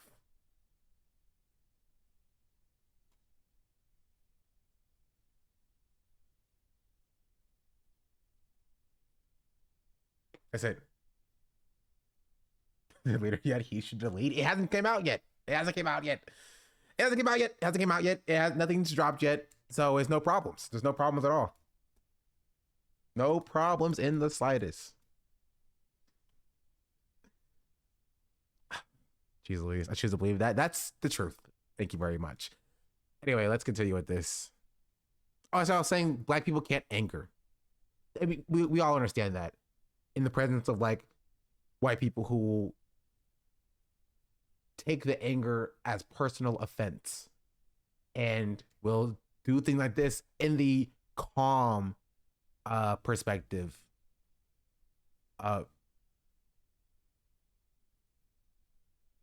Sorry, there's somebody driving outside. Yeah, anyway. That's just how it is. When people from horrible trauma, you get angry? True. Voltron. Anyway, here's some fake black anger, by the way. Some staged black anger. This in front of 40,000 people for you guys to know that I fucking shit on him behind the scenes. We had a very long conversation about this shit already. If there's anything you guys can learn from this fucking podcast, learn this. We've been through hell together.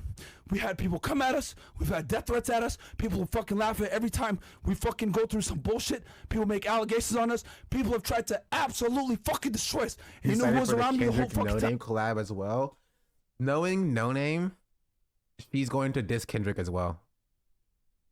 She's gonna diss Kendrick and be like, "Stop comparing me to Kendrick," because No Name loves to cause problems. I love No Name, but she loves it. She loves it.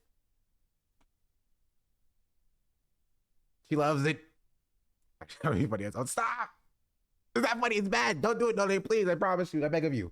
You know, No Name actually subscribed to my Instagram. I'm not subscribed to my YouTube. I have a screenshot of it. No Name subscribed to my YouTube. So it's a while ago, right? I don't like breaking rules and don't like doing as I'm told. I'm just rolling around, hit my head down and hold my mind unfolds, and everybody's telling me that I'm doing so well.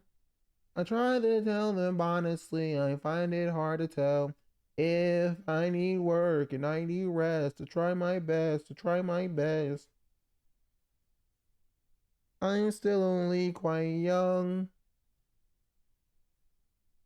I've got time.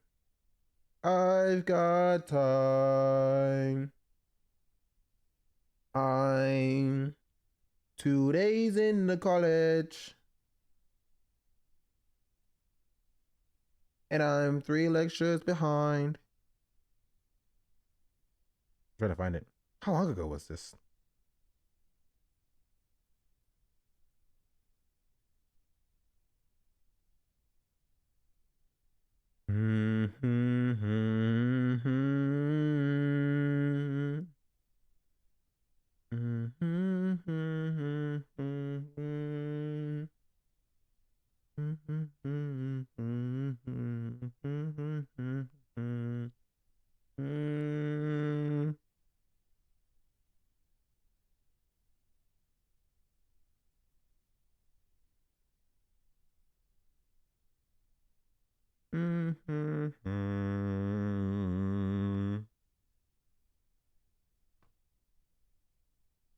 I forgot what I was looking for.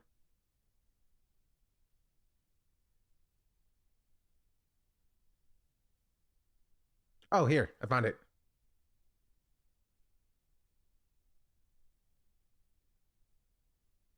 You might not be able to see that.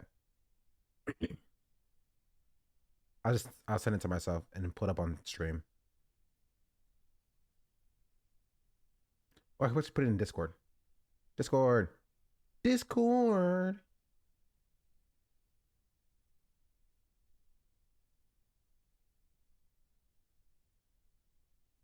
we go. Hope my life unfolds and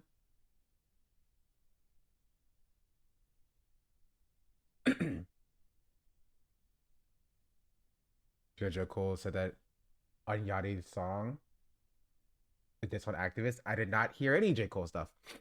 Do you know name? Yeah. She subscribed to my YouTube a while ago. This was November 20th, 2022. You say the Looney Tunes stones? Yes. I'm telling y'all, chat, I'm kind of popping. It's a little bit. I told y'all I'm a little bit famous.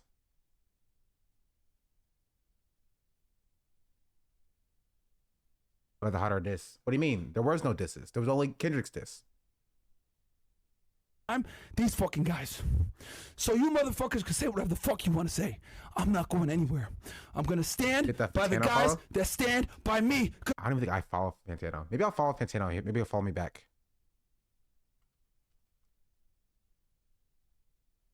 I've got time. You fucking pieces of shit. We told y'all we're not religious. We're a fairly secular podcast. Hell, 100%. we teach you guys, we started this podcast teaching you guys how to get fucking laid. We're not religious. Like, what the hell? You must be new here. I even said it multiple times. Wait, also, his podcast apparently also hates Destiny, but Destiny came into their defense. I am not practicing Christian. I understand the Bible to some length. You're not practicing Muslim, but it's like, bro, like people forget, man. People forget. They're trying to hold us to like some religious standard, and it's like, bro, we told y'all from the beginning, we're not religious. You can wear a cross and not be religious. This is true.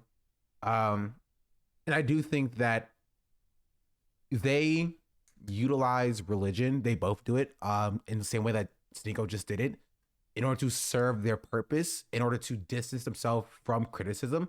How can I be a bad person? You know what I mean? I wear a cross until it serves their purpose to not be religious.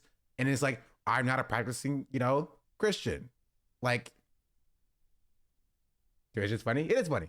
It's just, they utilize it to serve their purpose for what any specific mechanism. Right? Same way that Sneeko does, and same way that all conservatives and right-wing weirdos do, right? President Magado, when it's convenient to the arguments, yeah. And then when it's not, they're like, I'm not even religious though. Not religious. Like, I had sex all the time, right? Ow. Ow. Rather on her dad's side, it's a terrible human. Was like that. Like what? Like having sex all the time? That's good for your grandmother.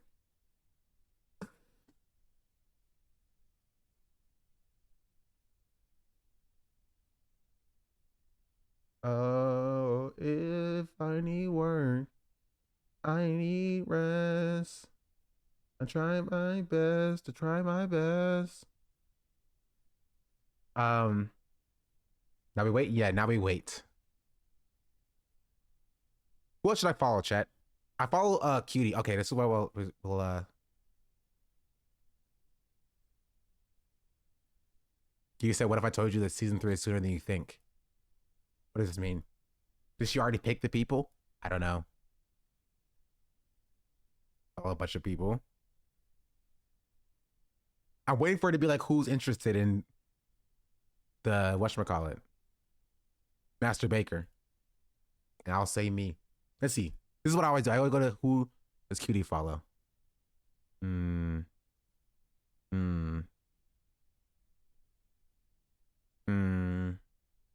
Interesting. Interesting. Interesting. Dan Clancy.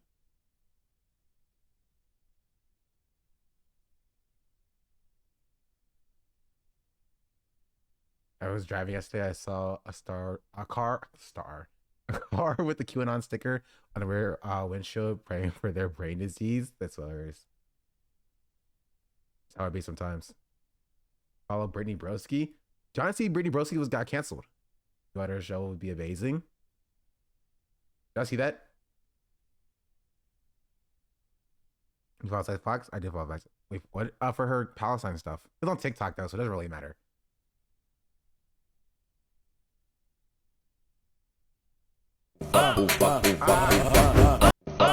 So freaking loud.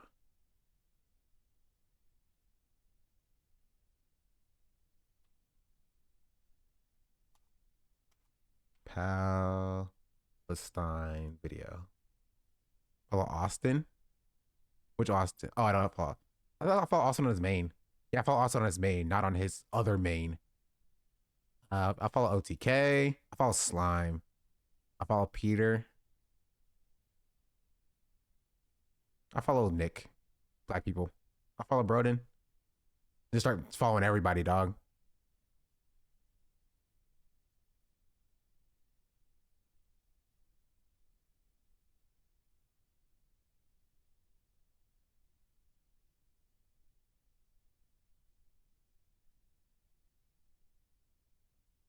If you can, why don't you? If you have a platform and you have people's ear, you have their attention, how dare you not? Slime is always beefing with random people on Twitter. How dare you not sing about things that matter? The segment to put at the beginning of next week's podcast episode, addressing the situation in the Middle East. What fucking dystopian universe? Sorry, it's not funny, but it's absurd. What dystopian universe do I have to address the situation in the Middle East at the top of a podcast episode? If you can, why don't you? This was meant for her close friends, by the way. Doesn't matter. Does not matter. Everything gets leaked. Everything gets leaked. calling Brittany W. I wouldn't call this a Brittany W. She's correct here in the beginning. If you can, right? It's like, if you can, why don't you? Don't you? And so I think if she just had the second take, this take here, if you, right? I have to if she just had this take, maybe it wouldn't be as bad. But when you're on camera, being like, if you can say something, why don't you say something? Why would you not say something? You know what I mean? If you're on camera saying that, you can't then later on have a take being like, oh, why do I, as an internet commentator, right? The first bit about Palestine does not matter. Does not matter. Does not matter in the slightest. That actually makes it worse. Right? If you can, why don't you? This makes it seem like she doesn't care about Palestine. If she's like, for this issue, whatever she's talking about here, right? Like, why would you not say Black Lives Matter? You know what I mean? Why would you not say Black Lives Matter? Right? If you can say something, I'm confused what's happening here. I'm explaining why Britney got canceled. So at some point previously, she said this take. If you can, why don't you? If you have a platform and you have people's ear, you have their attention, how dare you not? How dare you not sing about things that matter? Yeah. And so she said that previously. She's like, if you have a platform, why would you not talk about things that matter? Why would you not sing about things that matter? Right? How dare you not sing about things that matter? Comes to Palestine, she says this. Segment to put at the beginning of next week's podcast episode, addressing the situation in the Middle East. What fucking dystopian universe? Sorry, it's not funny, but it's absurd. What dystopian universe do I have to address the situation in the Middle East at the top of a podcast episode? If you can. And so, yeah, it just did not sit very well with people who were like, well, back then, right, you said, if you have a podcast, how dare you not say something? But then, like, you know, for Palestinians, you're like, why would I, me, little old podcaster, me, have to address the situation in the Middle East? I'm a small bean podcaster. You know what I mean? And so that's why people were mad at her. I completely understand. I want to see what her response was.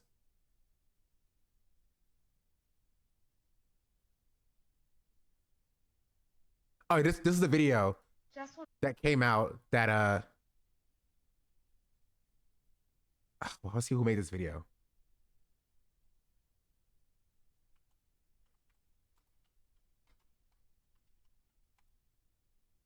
Normal things, but everyone is liberal. Hassan is not calling all his friends suck sometimes. I think that's fair. I talked about this before. You might not have been here when I was talking about it. I think that's fair. I talked about this talking about like the whole like Ethan thing. You feel me? And from Ethan we ended up talking about, I think, Ludwig, and people being mad or concerned by people or Ludwig's inaction. And I said that you are fair to be or want like your apolitical, brand-friendly YouTubers to speak up on or for Palestinian liberation. And I think I think it's fair if you're like, I wish Hassan was to, you know, not call out his friends, but encourage his friends to speak up in that regard. I understand why he does it, but I think it's fair for every viewer to have their own take on that. You know what I mean? Hassan's most liberal position is giving people too much benefit of the doubt.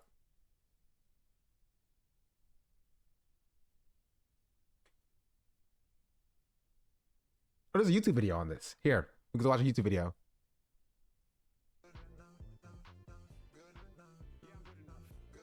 $209,000 subscribers. Nolf the God just resubscribed for 12 months. What's good, y'all people? If you can, why don't you? If you have a platform and you have people's ear, you have their attention, how dare you not? How dare you not sing about things that matter? How dare you not show things that are hard to watch for some people and hard to embrace for more people? How dare you not do that? It is a responsibility. Dolph, thank you for the 12-month. Dolph, thanks for the year. Dub. Cool badge there.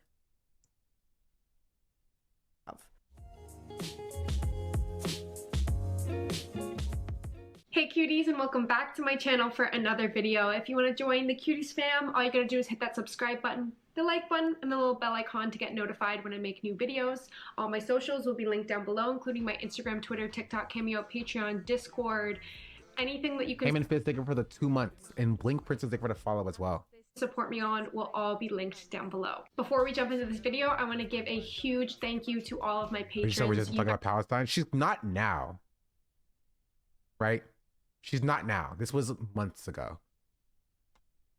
Guys, keep this channel running, and She made a on her like throwaway TikTok or whatever. She made this post, like a 4-minute post, which we'll get to as well. This is old news. Somebody brought up Brittany Broski. I just thought that y'all should know that this at least has happened. Okay, not trying to cancel her or anything. Cancel culture. Oh, bad. Yeah. People were asking her for the bare minimum. Yeah. And I think this is a good conversation, which is why I'm talking about it. Because I do think there is a difference between speaking up for Palestinians in November and speaking up for Palestinians now. I think there's a difference there, right? I do think that it was moral to do it in October, in November, in December, right? But it's different. It's different than people who are just now coming around to it because now they have a green light from the Biden administration. If Biden says ceasefire, they're like, okay, now I can say ceasefire. Choose, thank you, Biden. I can now say we need a ceasefire, right? They were fine with 30,000 Palestinians dead, right? But now that they have a green light to say ceasefire, because the administration is now saying ceasefire, right? I think it's different. It's popular to be pro-Palestine now. I wouldn't say popular, right? But now it's more socially acceptable. Zionism is still a very controlling force, especially as it pertains to like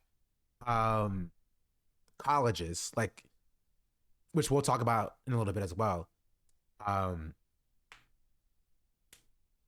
like you can't be like very outwardly like anti-Israel in like a college campus or have a job and be like Israel, like, you know, we need a one state, you know, Palestinian state that is secular for the Palestinian people or whatever. But it is more acceptable to be like, too many kids have died. We need a ceasefire in Gaza. We need more aid to Palestinians. And that's more acceptable now. Honestly, there are still some creators who haven't said it. I mean, I'm not surprised by that. But I do think there is a good conversation to be had around an expectation for creators. I like the conversation that does get lost by people who are like, oh, we just make funny videos, right? Why should I be expected? The people who had Britney's take, right? Why should I be expected to have a take on this such a serious topic when I just make haha kiki videos, or I just have a podcast, or I just stream, right? I'm not political. You know what I mean? And so I think there's a conversation that we should be having that's not directly, you know what I mean, disregarding the position of those influencers, because it is something you have to manage or maintain in your mind, right? It's something that I was thinking about while I was tweeting about Biden a couple days ago, right? I'm like, should I tweet this? Because I have a lot of non-political Twitch streamers who follow me now, a lot of very popular Twitch streamers. And will I, right, put a stink on me if I'm outwardly political in this way? Will people not want to associate with me if I'm outwardly political? Then I realized that I don't really care. I just say whatever I want regardless. But it is something that you have to wrestle with if you want to be a successful content creator. right? Because it's not just about your brand, it's not just about how brands see you, but it's also about how your peers see you or how the platforms see you. You feel me?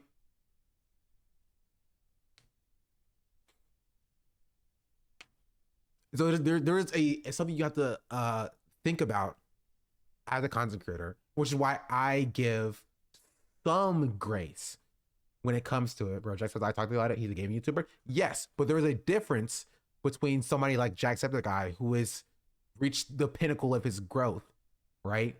And he's sort of made enough money to sustain himself, and a smaller or more medium-sized creator who is still trying to grow, right? I do acknowledge that difference there. In that once you reach the space of brand recognition and you reach the space of comfortability, I understand why you are more willing to be like, yeah, free Palestine, there needs to be, or Palestinian liberation, and too many kids have died, and you go against the status quo as, and I understand why they would be able to do that in somebody who's trying to grow and who's at like reaching the pinnacle of their growth, why they are more unwilling to do so. Not to excuse them, but to contextualize why that is the case. You know what I mean?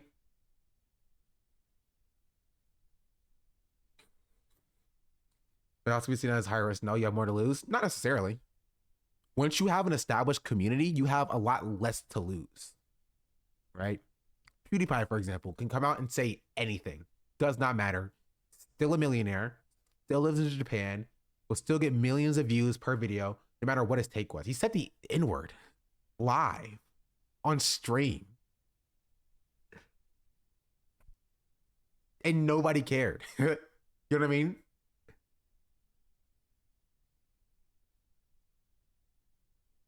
So,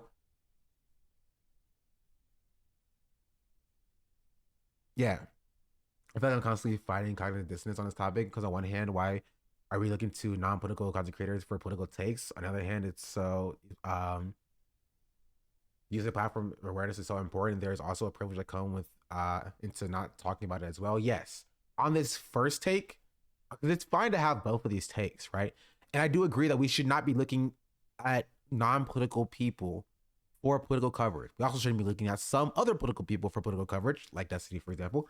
But right, when we talk about morality, there is a line, for me specifically, it's different for everybody, but there is a line in which it becomes not a political issue, but now a moral issue, right? And once it hits that line for me, I then can now have a standard for what I expect people that I follow to abide by. And if they don't abide by what I think my moral line is, I can make the decision for whether or not I want to support them. The line for you may be different, and you can then make a decision for whether or not the person who you follow is still worthy of your support, even if they don't meet your moral line. And it's something that each individual viewer has to make the decision for. You know what I mean? So many YouTubers talked about Black Lives Matter. That is actually a myth. Many people didn't talk about Black Lives Matter for years, right? Years. Black Lives Matter was a thing since 2012. It really blew up in the Black community in 2014, right, with Trayvon Martin. But it didn't hit mainstream news and success until 2020. Right? And so we look at Black Lives Matter as like, oh, people talked about it, so why are people not talking about Palestine? But it wasn't until 6 years later, right? And they killed not one person, right? But 4 people in a span of 3 months in very clear and cut racially charged violent acts that people were like, that's the line. That's too far, right? For many people, meant that moral line was not, Trayvon Martin being killed. They probably believed that he attacked Zimmerman and he was dangerous and X, Y, and Z. You know what I mean? That wasn't their moral line. But when you look at Ahmaud Arbery and Breonna Taylor and Philando Castile, and then George Floyd, Philando Castile, I think was 2014 or 2016. But then George Floyd, that was the line. The very clear-cut, moral position that we saw on video was the knee on the neck, right, from Derek Chauvin on an unarmed black man that he had handcuffed, that killed him. That was the line for people. That is what I would say the 7 aid workers being killed is for Palestine. You know what I mean? That and George Floyd are equal in their respective situations that gets people to be like, okay, that's too far. I mean, that's too far.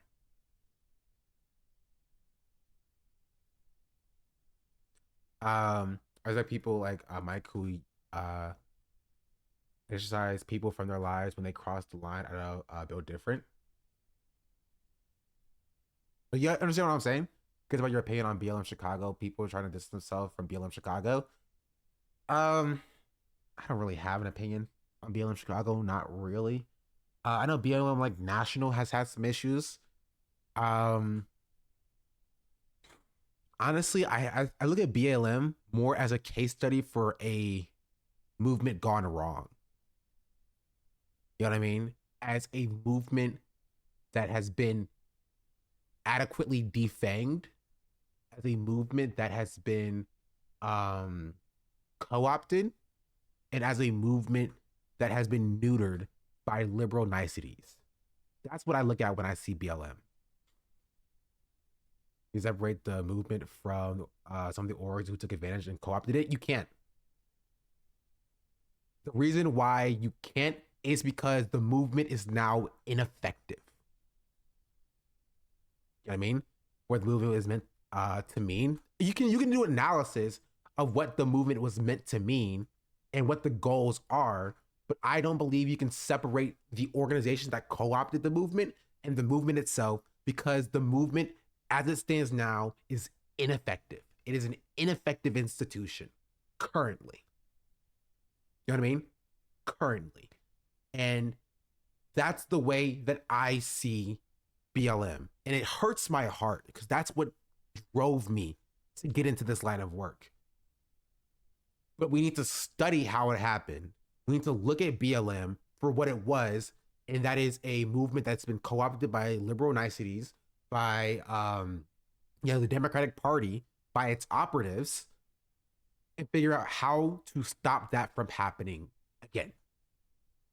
We need to use it as a case study, right? Because right now we're 4 years down the line. Police funding has been on the rise since 2020. There's been no substantive criminal justice reform. There's been no substantive reallocation of police funding. Nothing has changed. The police are still killing people. There's no accountability. Nothing has changed. We need to analyze why that is and look to how we can fix that in the future. In my opinion, I think that the ship has sailed for BLM. BLM itself will not be what we need it to be. There will be something else, but it will not be the BLM movement. It may use the same rallying cry, right? No justice, no peace. Black Lives Matter. But it will not be BLM. It will be something else. It will be something new. BLM the ship has sailed. I guess because somebody who was a white liberal when BLM started under Obama, I know I was one of those protest peacefully type of guys until I got radicalized when the movement was completely cooked, carved to ruin. Yeah. I don't know. Maybe we'll do a more in-depth view of what happened to BLM another day. But today we're talking about influencers. I think that's another, good talking or topic of discussion. Do I think Ludwig should openly support Palestine? Yes. Maybe him being openly friends with Hassan and others is enough. That's up for you to decide. You know what I mean? Let me do a YouTube video. Aren't you a YouTuber? They take forever to script. They take forever to script, chat. So long. And I can't script the YouTube video and read Red Rising at the same time. Do you think it was lack of legislation we had ready to follow BLM, or rather the erosion of democratic institutions that requested change? That change couldn't be enacted? I think at its inception, BLM was doomed to fail for many reasons. It was a disorganized organization that worked to its favor in the beginning, but is a disorganized organization that did not have proper media presence. You know what I mean? And so the media, as it viewed BLM, right, viewed it in the same way as the media viewed the civil rights movement at the time. You know what I mean? In that violence, violence, violence, violence, violence. And we didn't have a Malcolm X. We didn't have an MLK. And again, that works for a lot of to our benefit a lot, because you didn't have to wait for somebody to start a march. You could just go and start marching on your own, which is why you had mass movement in the country. But again, the Democratic Party was never on our side. They were working against us and with conservatives from its inception. Don't bring up Sean King in here. I should ban Sean King's name. Gosh darn it. He's so stupid. Right? And so we were fighting not only the police, not only the Republicans, not only racists, but also the Democratic Party, right? You had Obama calling us thugs. The black president, the first black president of this nation, coming out and saying, looting and rioting is bad. These thugs need to be stopped.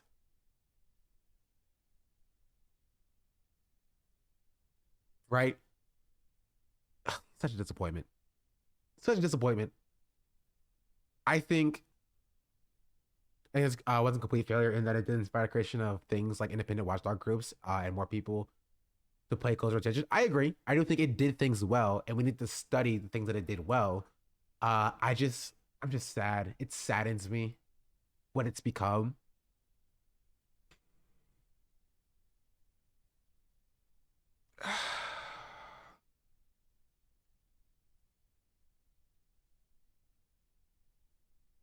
Because, like, in the years following, people didn't care.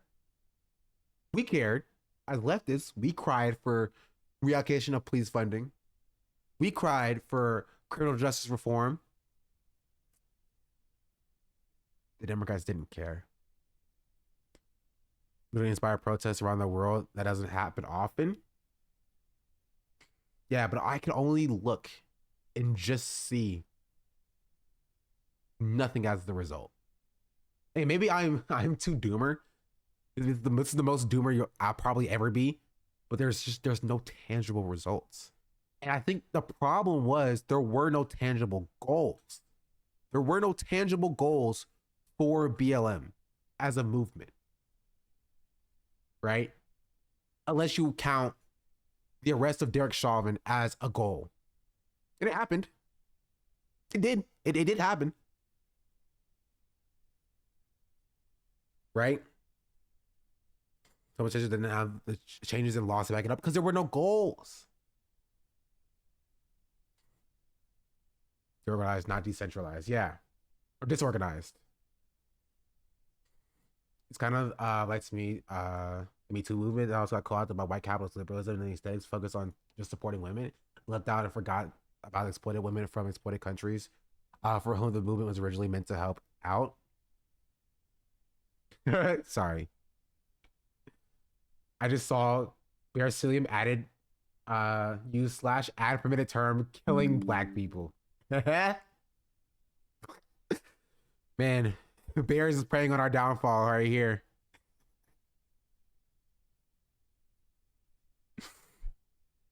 I'm gonna get this up for a little bit.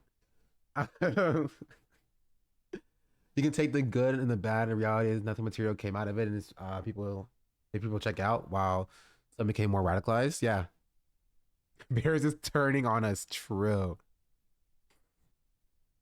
Change the point of view is amazing, but tangible progress is actual end goal. Yeah.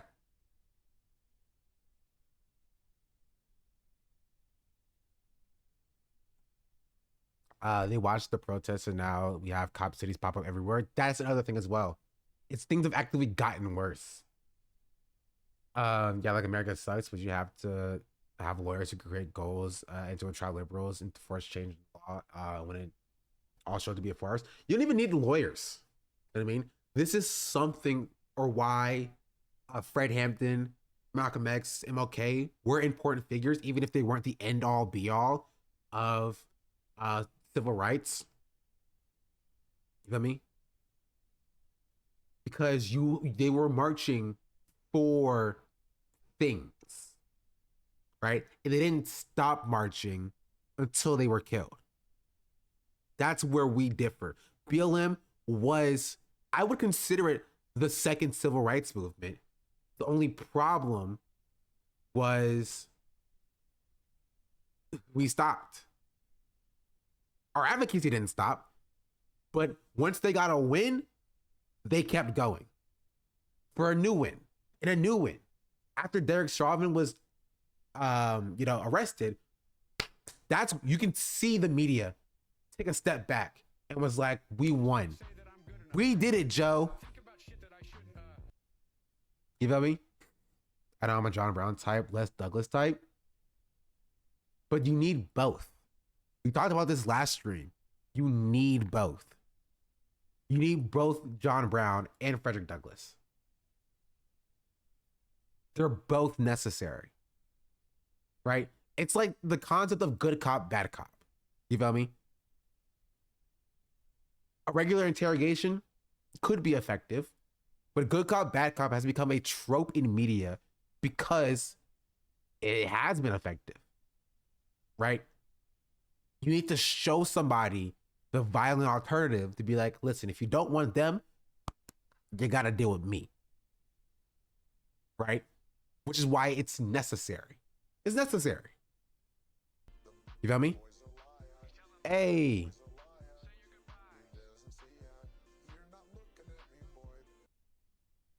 I was not going to read it out.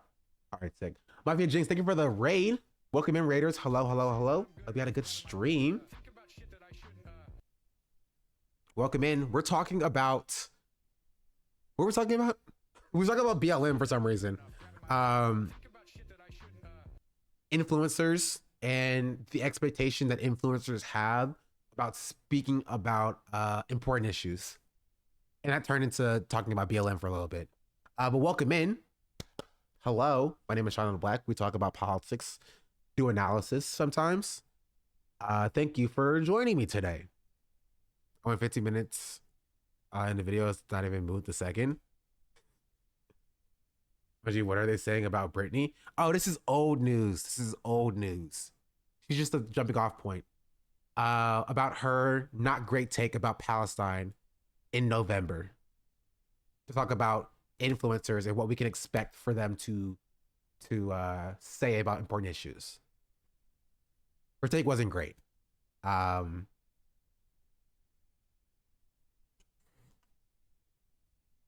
for nonviolence to work, your opponents must have a conscience.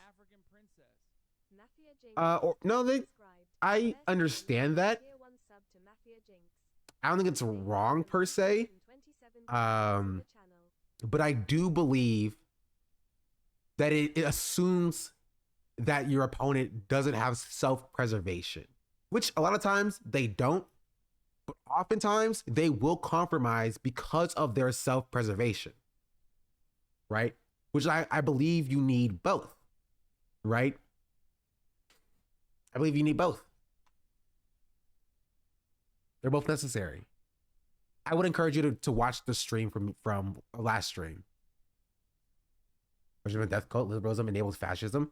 Yes, but you have to deal, again, you have to deal with self-preservation. You have to deal with these people as though they do have self-preservation. Because what's the alternative, right? I'm 100% for, right, violent action, but I also understand that in the short term, right, I will take concessions. Concessions are nice. If less black people have to die, if less people who appear like me have to die in order for us to slowly but surely, you know what I mean, get to the violent action, I think that's a good thing, right? I think that it's necessary. I think it's important. And I think that we wouldn't be in the position that we are now without the nonviolent action of the civil rights movement, in the same way that we wouldn't be in the position that we are in now without the violent action of the civil rights movement. They are both necessary. You have to show, right, the liberals, because everybody's liberal, you have to show them how bad things could get if they don't deal with the compromise, right? If they don't advocate for their best interests, now they can get the worst, right? That's necessary. And yes, it was a half measure. Yes, it didn't address all the issues, but think about how badly it could have been if there was only violent action and they killed all of our leaders anyway. But they aren't listening to the what if consequences anymore, because I'm more doomers than most. But yeah, I'm acknowledging that it's important and it's necessary for the radicalism in order to make that effective change, right? But you can't just have radicalism, because not everybody is radical. Even somebody of an oppressed class. You take all the black people that exist right now, currently, put a gun in each of their hands, they're not turning over white supremacy. They're not. Fundamentally. Most people have an aversion to violent acts and violent action. And you have to get them to that point slowly but surely. And the only way to get there is either class consciousness and spreading class consciousness, or accelerationism. And I do not abide by accelerationist thought, personally.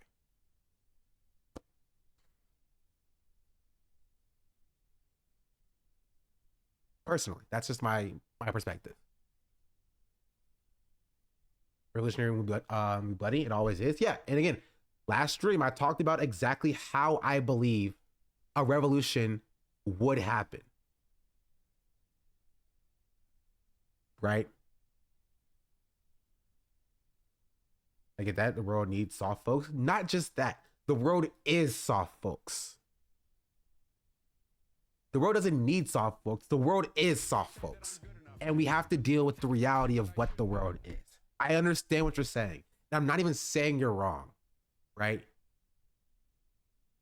But we have to deal with the reality of what the world is. And it sucks. It does suck. It sucks that people have to be okay with 30,000 Palestinians to be dead in order for normal Palestinians to be killed. I hate that. It sucks.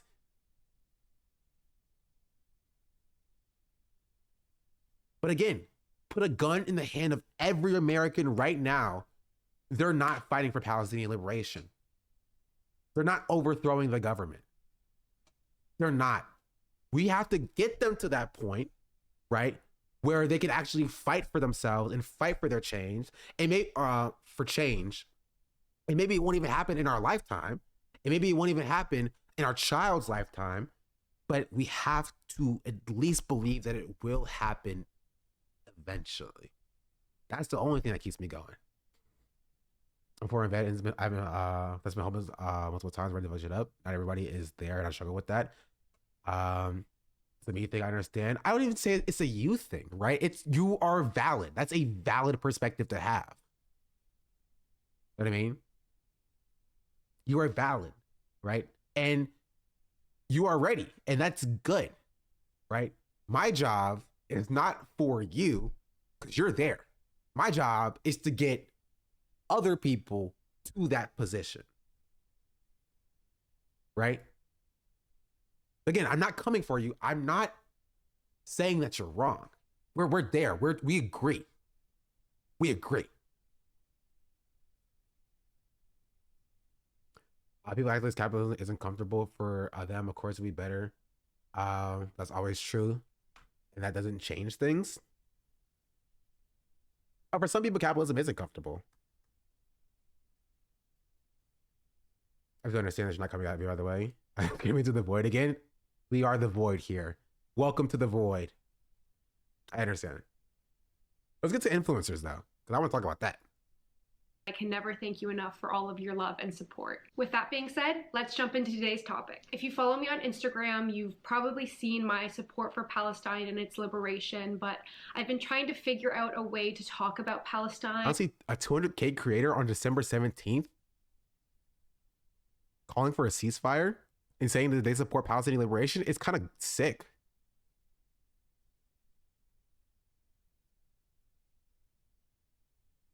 On YouTube without my video getting demonetized or suppressed by YouTube's algorithm. And I thought the best way to do that was to add kind of like a social commentary aspect to the video. So that's what I'm doing, even though it's kind of ironic because I'm talking about how centering influencers isn't always good, and yet I'm centering an influencer in this video. So the video doesn't really make sense, but stay with me.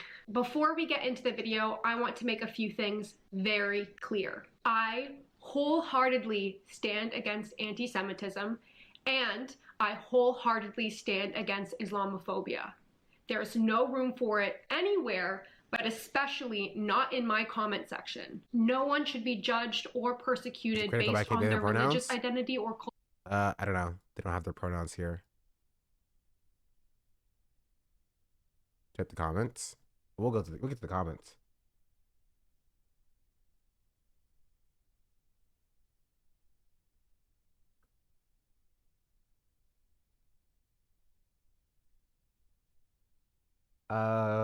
They don't say they're non-binary. They said a progressive 26-year-old Canadian gal. She, they pronouns. I checked the Twitter. Tamai has just subscribed. She, they. An anonymous user gifted a tier 1 sub to Tamai. Comrade against fascism. Hold on, wait, comrade. Hold on. Hold on.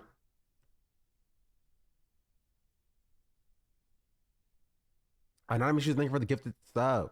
Much appreciated. Cultural identity. I am also a pacifist, so I wholeheartedly share a link to our video. I can. Wait, pacifist?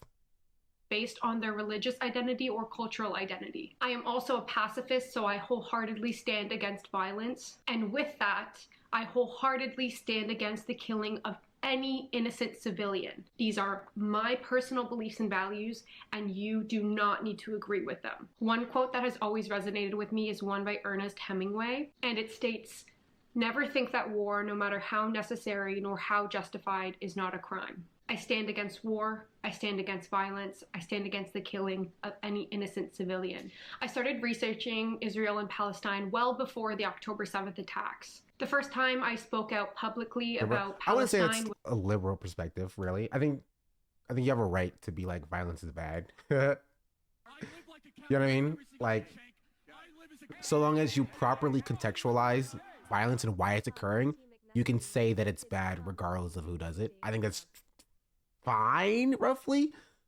It just kind of depends how it's done. That's been like liberalism. Yeah. It really depends on the context. It does take some level of thought, higher thought, to truly like come to that conclusion, but you do at least have to it does take like forethought to come to the correct conclusion there and not fall into liberalism. But I don't think it inherently is like equal to liberalism. You feel me? Also, Mr. Martin, nice, thank you for the 5 gifted subs. Let's see.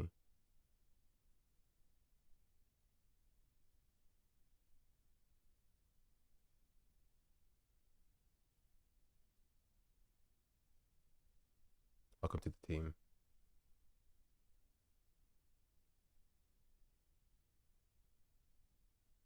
pacifism can align with liberal ideal of negative peace. I think it's is the hang up. It can.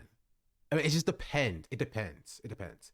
Because pacifism could be an individual ideology, or it could be a projection onto society, right? Again, you can think that violence is bad and never want to personally participate in violence, but so long as but you can also like properly contextualize why violence exists and side with the correct side of like the oppressed people in the correct regard. It will still happen. It will still happen, but you can still think that it's regrettable. You feel me? And that's why I think. That's where I've arrived at. You know what I mean? I don't think there's a perfect answer to violence concerning. It's all a matter of perspective and context. Yeah, I agree. Brute Z, thank you for the 2-month resubscription. I don't think I'm a passive take. It's simply saying that violence is regrettable. It leads to violence. Simply regrettable, etc. Violence begets violence. You can understand it without say glorifying it, because I don't want to sound like we're demeaning fighting your own oppression. Yeah, you can be a pacifist and support resistance against unjust treatment and occupation. Yeah, so that's why I just don't think like it's like you know, pacifism equals liberalism, which I think we agree for the most part on this, but that's just my takes on it. Because I also don't like violence. You know what I mean? In the perfect world, there would be no violence. But also, again, as Cayenne says, systemic oppression is violence, so there will also be no oppression. But I do understand the necessity of violence and why violence, you know, comes to terms or comes to pass, right? You could say like Martin Luther King. Martin Luther King is a pacifist, right? But he also came to understand the necessity of violence as well and why violence occurs, and he condemns the causes behind those violence more than the causes of or than the violence itself, which is what I think you should do, right? Which is why I don't get behind people being like, oh, you know, Martin Luther King was weak, right? Martin Luther King is bad, or X, Y, and Z. Again, I think they're necessary. They're both necessary. You know what I mean? I think we all agree that October 7th was bad, for example, but we can understand what led to it and why it happened. Yeah. Pacifists are incredibly skilled, usually at great forms of mutual aid that don't have not much as a subset for, and vice versa. So yeah, 100%. I think pacifists are generally fine. I'm okay, that dude. Exactly, you can strive for peace, but understand the necessity of violence in some cases. Yeah. Now, violence is a good tactic. It's not the only one. I agree. Mere existence of violence alone implies necessity for violence. Yeah, I'd say. If I think I would bother strive for his great honor.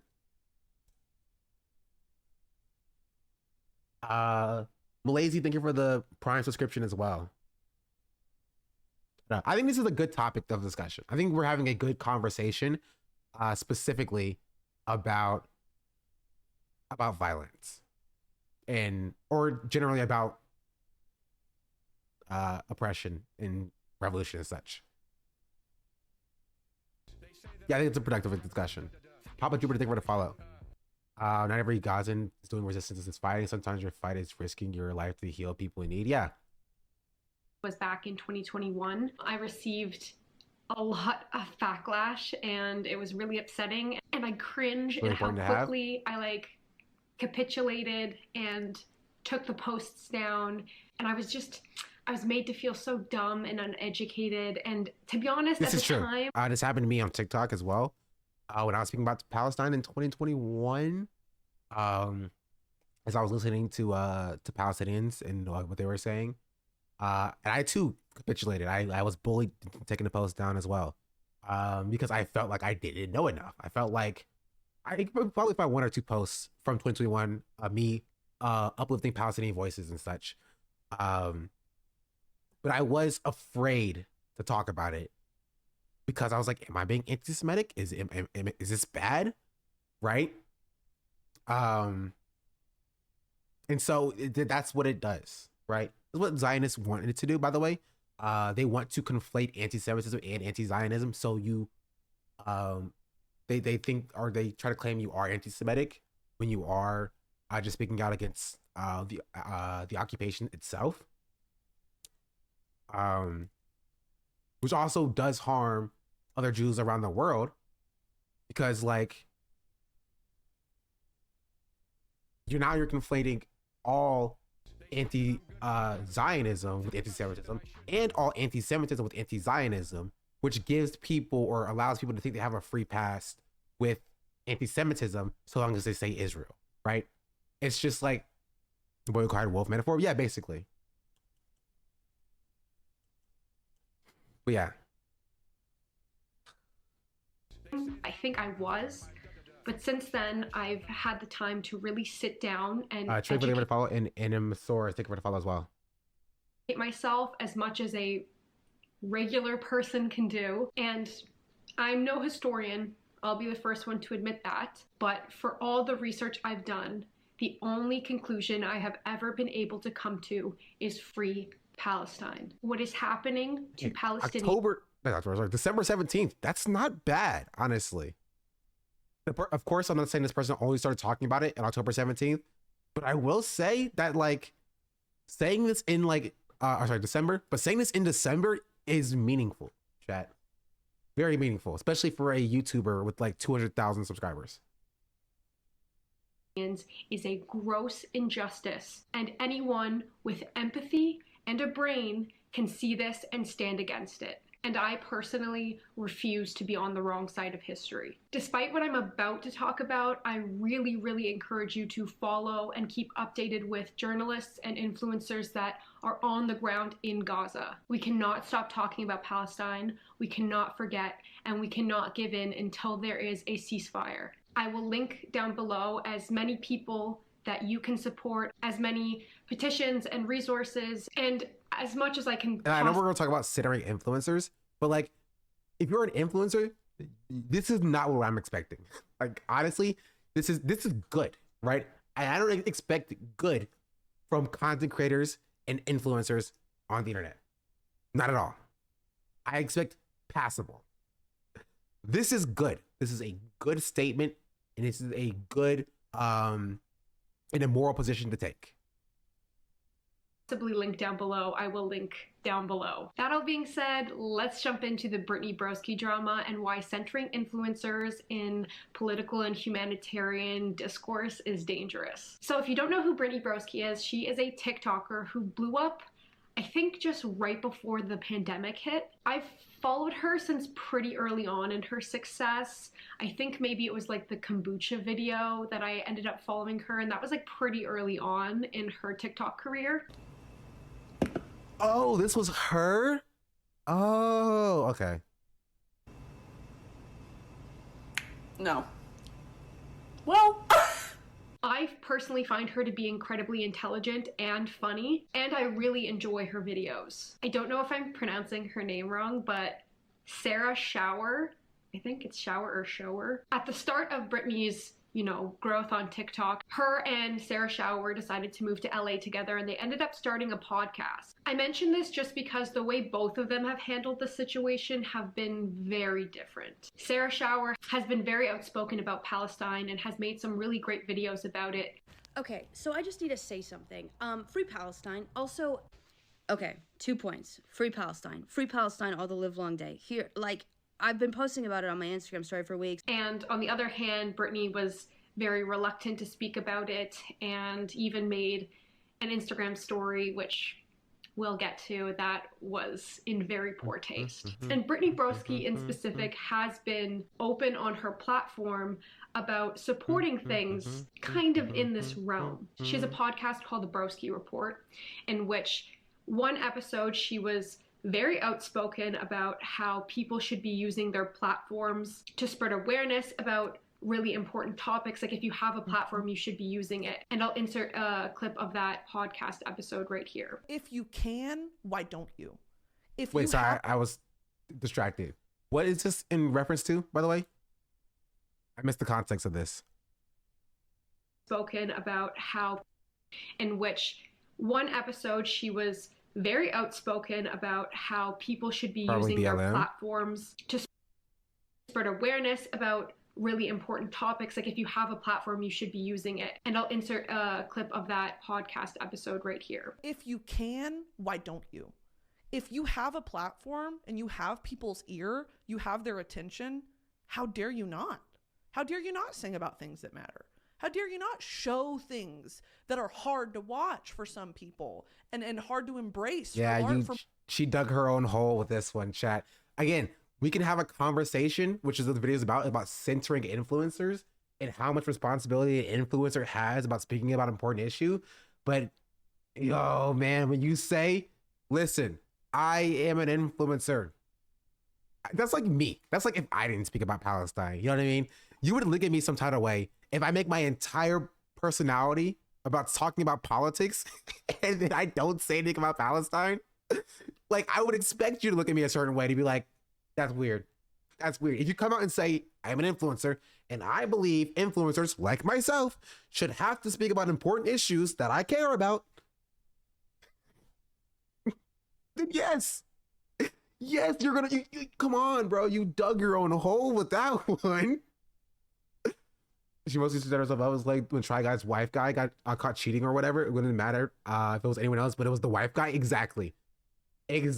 Like, I don't know why she did that. That's like if I don't run the top of the hour ad break. Because at the top of the hour, there is a 2-minute ad break. And if you don't want to see the ads, all you have to do is subscribe, either for free with a Twitch Prime or for $5 a month. And if you don't have a Twitch Prime, you don't have $5 a month, chat, all you have to do is wait and be gifted a sub as well. Tis the truth, chat. $5 a month. But if she's talking about politics, I'm confused. She's not a political person, but in this clip, she's saying, if you have a platform, why would you not use it to talk about important issues? That is like the crux of what she's saying. She's saying, if you are an influencer with a platform, how dare you not use it to talk about important issues? Right? That's the point that she's making. She's talking about Roe v. Wade. Thank you. Somebody found out what she was talking about. That makes sense to me. That timing wise makes sense to me. That she was a political person, I guess. I don't know much about her. Not really. She's just a person.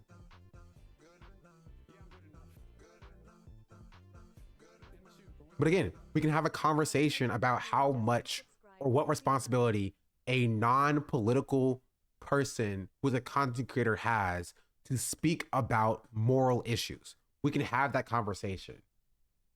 But if you say yourself, I am a content creator and I think we should be able to, or we have to speak, we have a responsibility to speak about important issues, you kind of give me that argument. You know what I mean? You kind of skip over that argument, right? Because you've agreed with me. You're like, I do think we should speak about important issues. Yes. Dubba Jam, thank you for the 2-month resubscription. Much appreciated.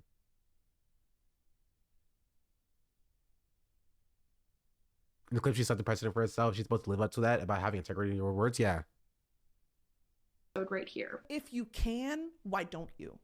If you have a platform and you have people's ear, you have their attention, how dare you not? How dare you not sing about things that matter?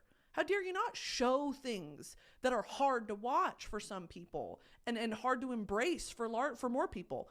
How dare you not do that? It is a responsibility that you have.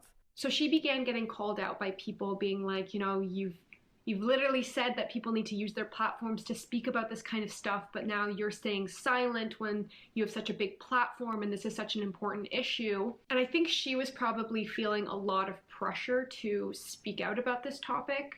And so she made, I would say, the very bad decision to post on her private story on Instagram, a story just kind of letting out her feelings about people pressuring her to speak out about Palestine. And here's the story that she posted. A segment to put at the beginning of next week's podcast episode addressing the situation in the Middle East. What fucking dystopian universe? Sorry, it's not funny, but it's absurd. Is she laying on a watermelon? Is she laying on a watermelon? Bro. That's wild.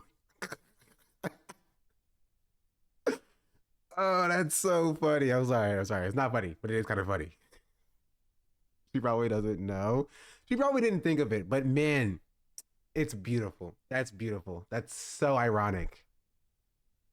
That's so ironic. What dystopian universe do I have to address the situation in the Middle East at the top of a podcast episode? That's like, imagine this same video, but instead of the situation in the Middle East, it's Black Lives Matter, and she has a shirt with the Black Power fist. You know what I mean? On it. And she's wearing a shirt with like the Black Power fist, and the back has like Malcolm X on it. And she's like, why would I ever speak about these issues? How dystopian is it that I have to speak about BLM? You just see the Black Power fist just like right here. Like, why? It's super dystopian. She's wearing a do-rag. That's so funny. That's so funny. Yeah. It is literally the scene from Inside by Bo Burnham. He's wearing a Hobby merch Who recently. are you, wheat thins? Do you stand with the Palestinians? That's how I fucking... It is... In what universe? Also, she's not a brand. I get what she's saying. I understand what she's saying. And again, we can have this conversation if she did not quite literally come out 2 years ago being like, you have a platform. You should use it to speak up. You can't do that. You are not the topic of this conversation. Using Bo Burnham as a defense? Liberals. First, am I a voice to speak on this? I am the opposite of the person that should be speaking on this. But because I have a check mark. Bro, you literally can just pull up the clip, dog.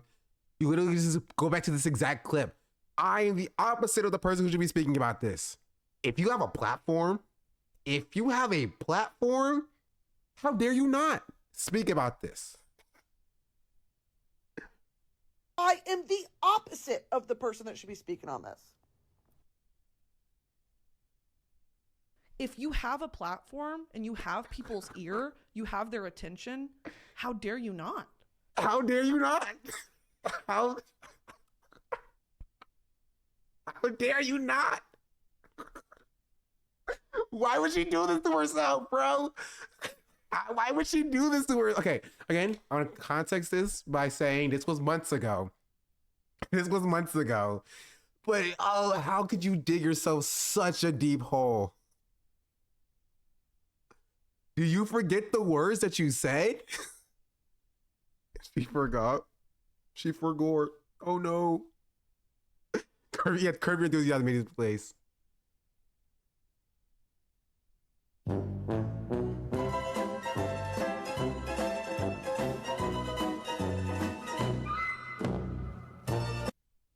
Brittany.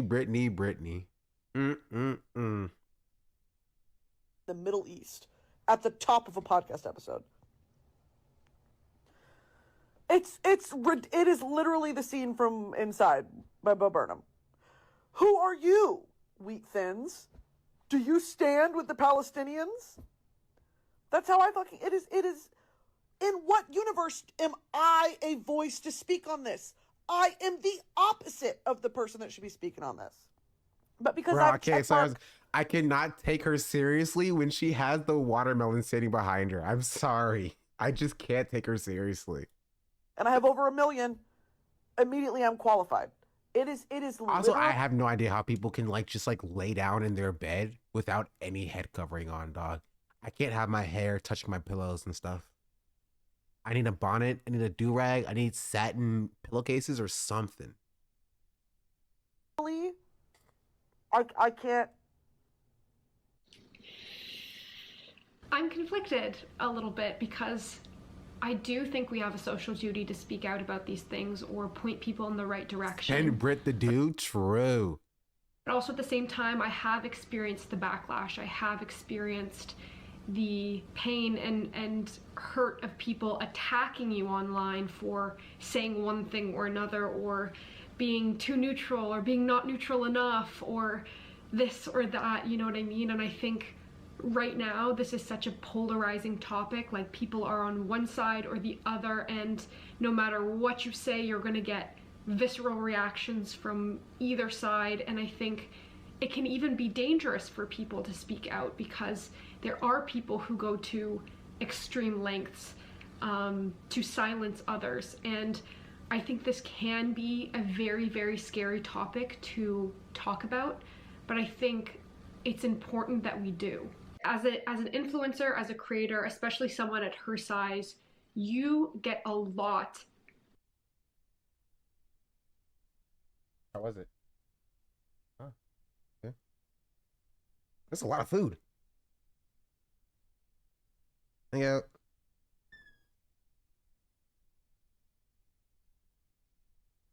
My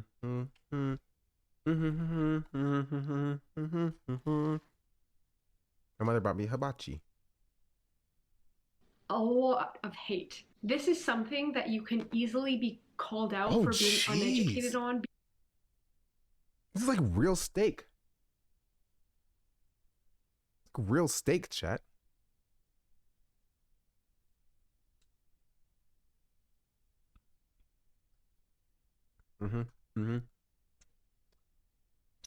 That's delicious. Because there's such a long standing. Nian Cats, thank you for the follow, and Lex Updog, thank you for the follow as well. Lex Updog. Her name sounds familiar.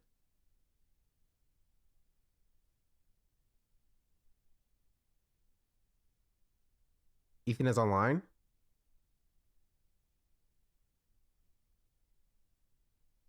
Chat, we talked about Lex before. I know. I don't remember when, though.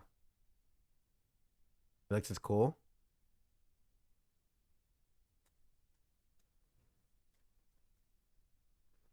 I don't chat will tell me. But welcome in. Hello.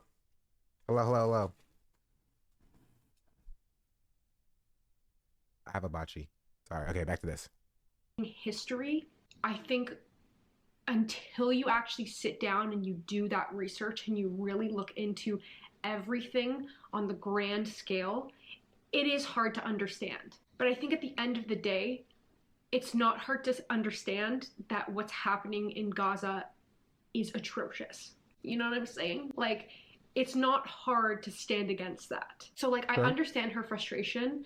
You know, she must be feeling a lot of pressure to talk about something that she might not understand at all. I believe as someone with a platform and someone with influence, we have a social duty to make positive change. We are influencers per se. Who better to influence people than influencers? We have a platform, we have an audience, and my audience is just maybe like a fraction of hers, you know what I mean? But I believe that if you have a platform, you should be using it to influence people in a positive way.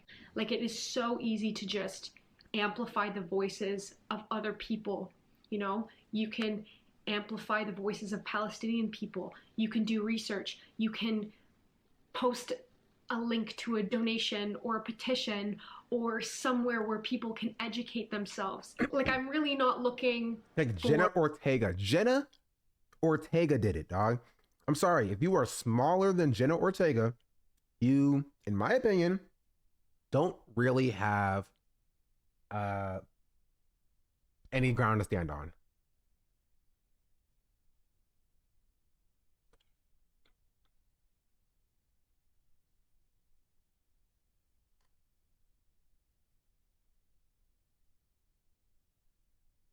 Didn't even Dream Gross do that? Maybe.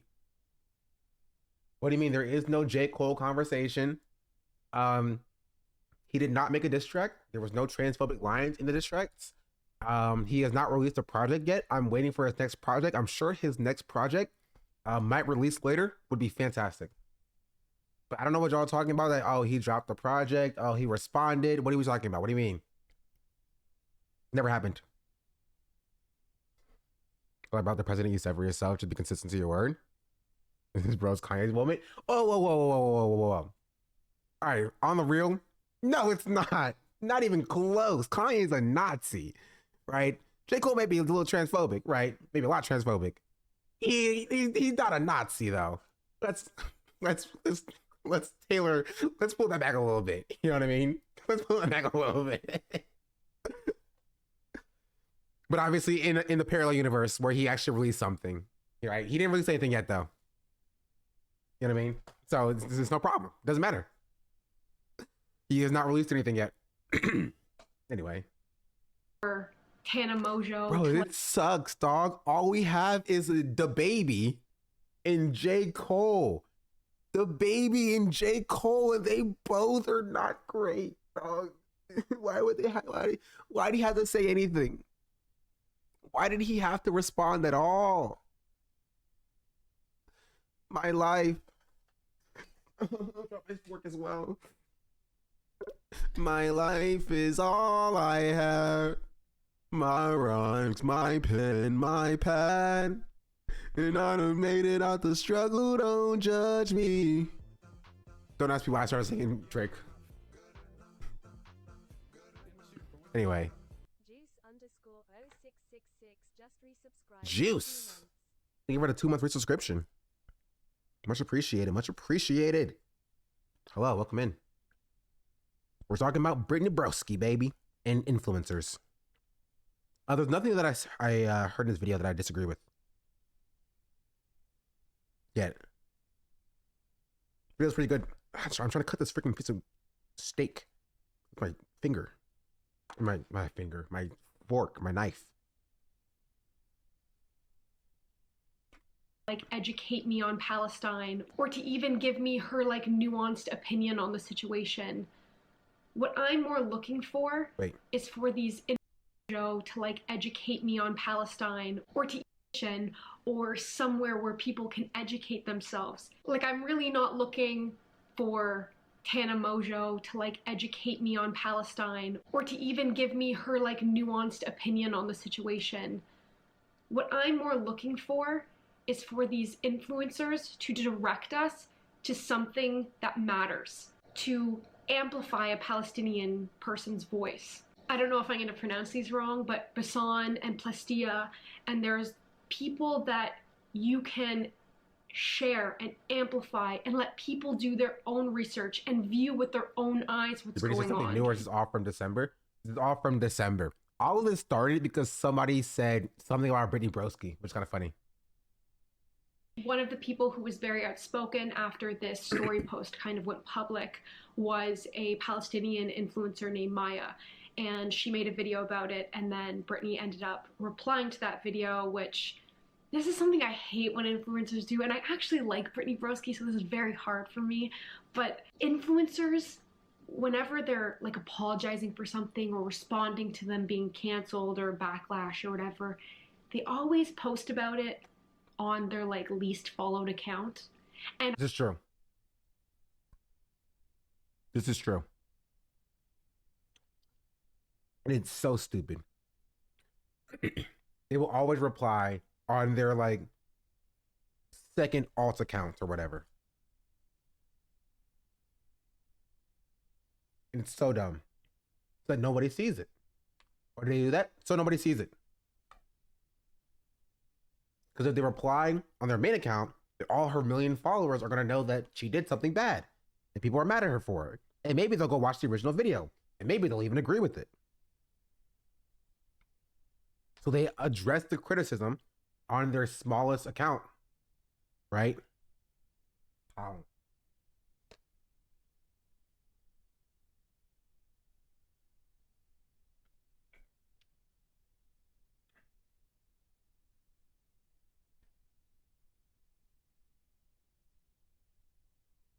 You feel me?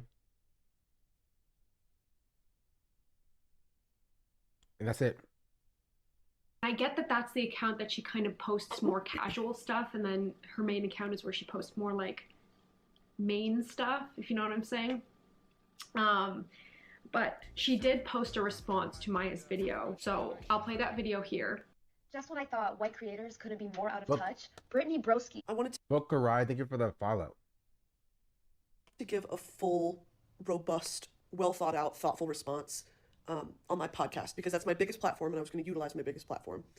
But this video kind of takes precedence really quick. I'd like to address it here. I completely understand why so many people are upset with me. I completely understand the weight of having a platform and the power of that platform and the power of silence when you have a platform. I've even spoken about this. Of course I understand. My silence hurt and confused a lot of people who love and support me, and for that, I can't tell you how sorry I am. Not in the business of making excuses. I'm really not. I'm also not in the business of virtue signaling. I wait. But also, like, nobody's like truly mad at her silence. That's not why people are upset. The people like wanted her to speak out on it and wish she did. Right, but like most people weren't like attributing like malice to like Brittany not speaking out. Maybe they think she forgot. Who knows? If she would have came out and said something, it would have been like, oh, I think she's saying something. All is forgiven, right? The problem was her going on her Instagram being like, huh, what do people expect from me, dog? I'm just an influencer. I'm just an influencer, bro. I can't speak on this complicated situation, right? That's why people were mad at her. People be like, oh, so you can speak on this, right? It is something that you are physically able to talk about. But you choose your time and your energy instead of saying, I want Palestinians to live, right? I want Palestinians to live. And instead of saying that, he went and said, you feel me? Or she went and said, I'm doing J. Cole now because y'all are talking about J. Cole in the comment section. Gosh darn it.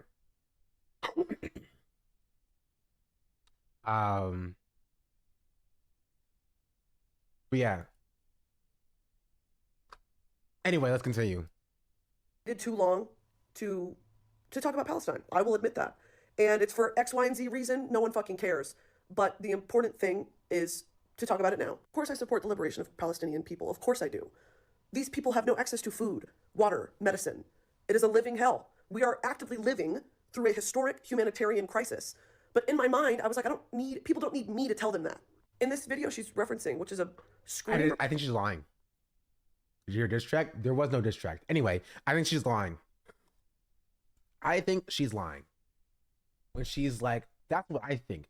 I think, you know what I mean? I think people don't need me specifically, Brittany Broski, to tell them that. They already know it. No, because she knows that an influencer's voice is important, which is why she said here, an influencer's voice is important. Specifically. You have their attention. How dare you not? How dare you not sing about things that matter? How dare you not show things that are hard to watch for some people? How dare you not, is what she said. So, again, people are not mad at her for not speaking about Palestine. Many people didn't speak about Palestine. People are mad at her for saying this and then not putting her money where her mouth is when it came to an issue that mattered. Reporting of my close friends who I don't know. That's a separate issue. I'm talking about how absurd and dystopian it is to look to people who look like me, first of all, for news and opinions and thoughts on what's happening in Palestine. I was voicing my confusion with the situation that I find myself in. You know, like having a platform and all this. No one teaches you how to use it, and the best that you can do is speak from the heart, and that's what I tried to do. I'm also acutely aware that I'm a white woman, and my voice is not needed. It's just not in a lot of spaces. That close friends video, as embarrassing and humiliating as it is, shouldn't have made it, is a human moment for me. I was feeling confused as to why the fuck I have a platform to begin with, and second of all, the shame that comes from not using it properly and potentially speaking over or chat. Hello. Yeah, sorry, the 10-minute timer is on. Welcome in. Why so I don't gotta? I get what she's saying, and it could matter, and it could have weight if she shared voices of Palestinians. Because again, nobody is expecting her to speak for Palestinian people. However, all you can do is say, hey guys, I'm a white woman. I'm not the best voice for this. Go follow Bisan. Go follow Palestinian people. That's not me. Here are some access to resources. I gave $500 to aid organizations. Goodbye. Literally, that's it. That's it. That's literally all people want. All people want. No one expects you to come out here and like debate on behalf of Palestinians. I need to be PR for creators. All they have to do is not be stupid, honestly. That's all they need to do, is just not be dumb. Either don't say anything at all, or say what I just told you. You know what I mean? Why enjoy Lexus pod defending him? Exactly, bro. Why are you not literally debating right now for Palestinians? L.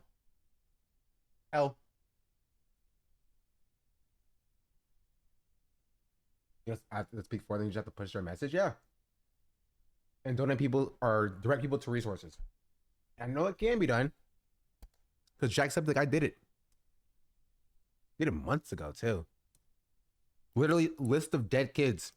Jacksepticeye quote tweeted it and saying, "This is bad. This needs to stop. This is a horrible thing."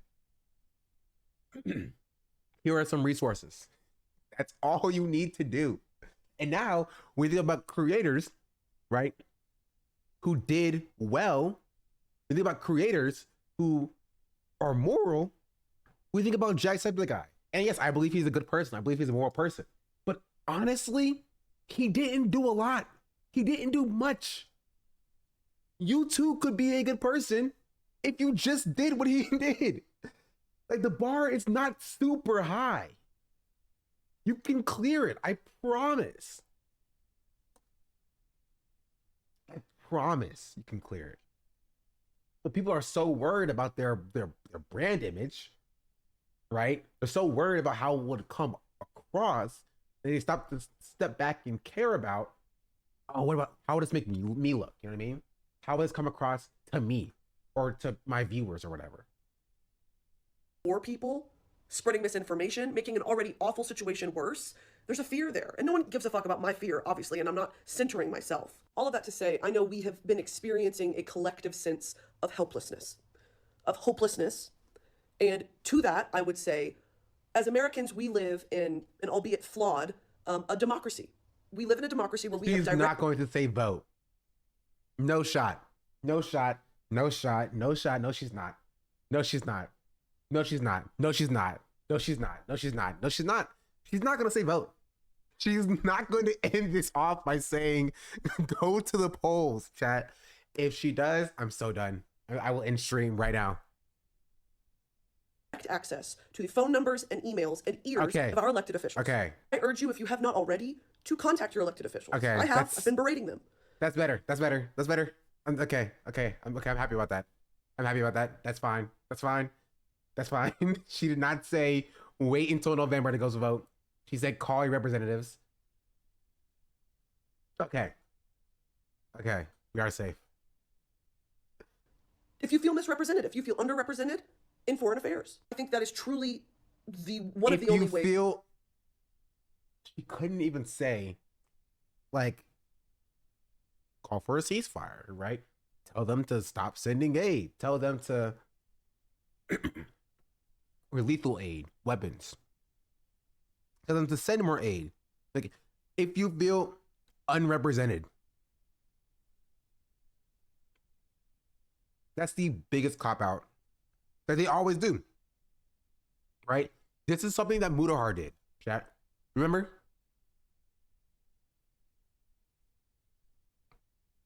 Remember Mudahar's tweet?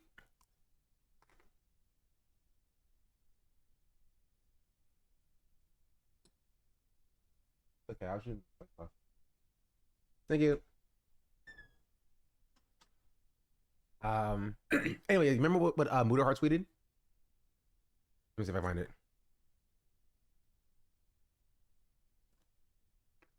I tweeted about it as well. Can anybody find that tweet? They say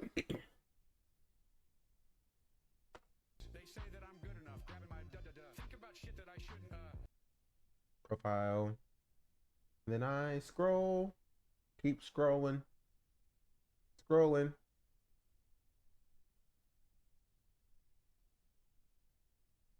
Keep scrolling. Scroll, I keep scrolling. Scroll, I keep scrolling. Oh, and I passed Ryan Beard. What is Ryan Beard up to? I'm curious now. Let's see what they got going on. I keep scrolling. I keep scrolling. If I can help, I deleted my Twitter as soon as my sparked in. That's fair. I found it. Mudahar said this. Yeah, let me sort out the situation personally. Of course, like the situation. On stream, I've maintained that this is a conflict that shouldn't exist with the death toll rising and innocents displaced. I would hope this conflict ends at some point before the end of my life. This is how most people treat this complex situation. We don't like seeing dead children. If you asked me this on stream, you'd hear these exact words relayed back to you. If you want to see change, write to your MPs and ask them to discuss this on your behalf. Same tweet. The same exact tweet. They're like, oh, just call up your representatives and have them debate it a little bit. You feel me? Let them know how mad you are. Call them up and say, you poo-poo heads, I don't like you. Right? That's what I thought of when I saw Brittany Brosie's response. The only problem is Brittany did this in November. This was 2 months ago, chat. This was in February.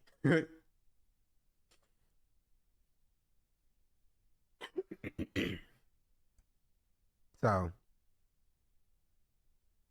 you got on Twitter? Mudahar was. He does that a lot sometimes. Is to see actionable change. I'm going to put a phone number down here where you can contact your senators and your congressmen. There are scripts available online that you can follow to voice your concerns. I'm also going to include a link to Doctors Without Borders if you'd like to join me in donating. Again, it shouldn't have taken me this long. I'll be the first fucking person to admit that. It should not have taken me this long to say something. And the something I want to say is free Palestine and call your senators. And I'm going to talk about this more on my podcast later this week. And then she spoke about it briefly at the beginning of her podcast. And she says that she wanted to post about it originally on her podcast because that's her biggest platform, which I completely disagree. She has way more followers on her main account and even on her second account on TikTok than she does on her podcast. Her main account has 7.4 million, and then her second account, which is Lost My Marbles Again, has 5.1 million followers. And even if you look kind of at her TikTok views, she's getting like millions and millions of views. Did we look at her? Is this her? No, this is another account that she has. This is an even smaller account. her secret account.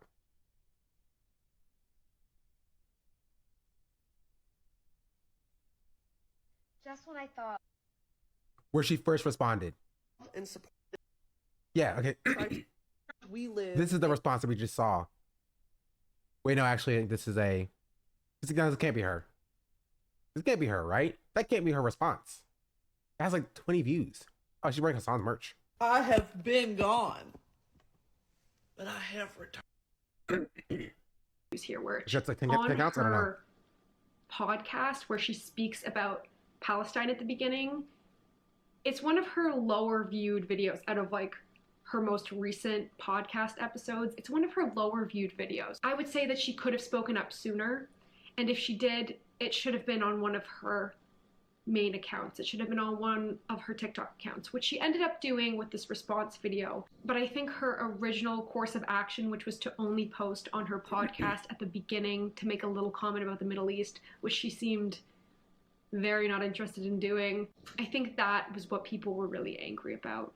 To me, it was kind of like, say something and say it with your full chest, or don't say anything at all. And I think that's kind of why people were angry. To the people who are like putting a lot of pressure on their favorite influencers or celebrities to speak out, I just want to say I get it. I get the pain of being so passionate about a cause and screaming and yelling at the top of your lungs only to hear silence from the people that you support so undyingly. I think it's a sad realization that the people you support so unequivocally may never support the same fights and causes that you do. But I think in moments like these is where people's true colors come out. Like, who is willing to risk brand deals and sponsorships and who isn't? Who is willing to speak up and who is willing to stay silent? And this is nothing against Brittany Broski. I really like her as a creator, and I do think she's actually a really good person. But I do think how she handled this situation was poor,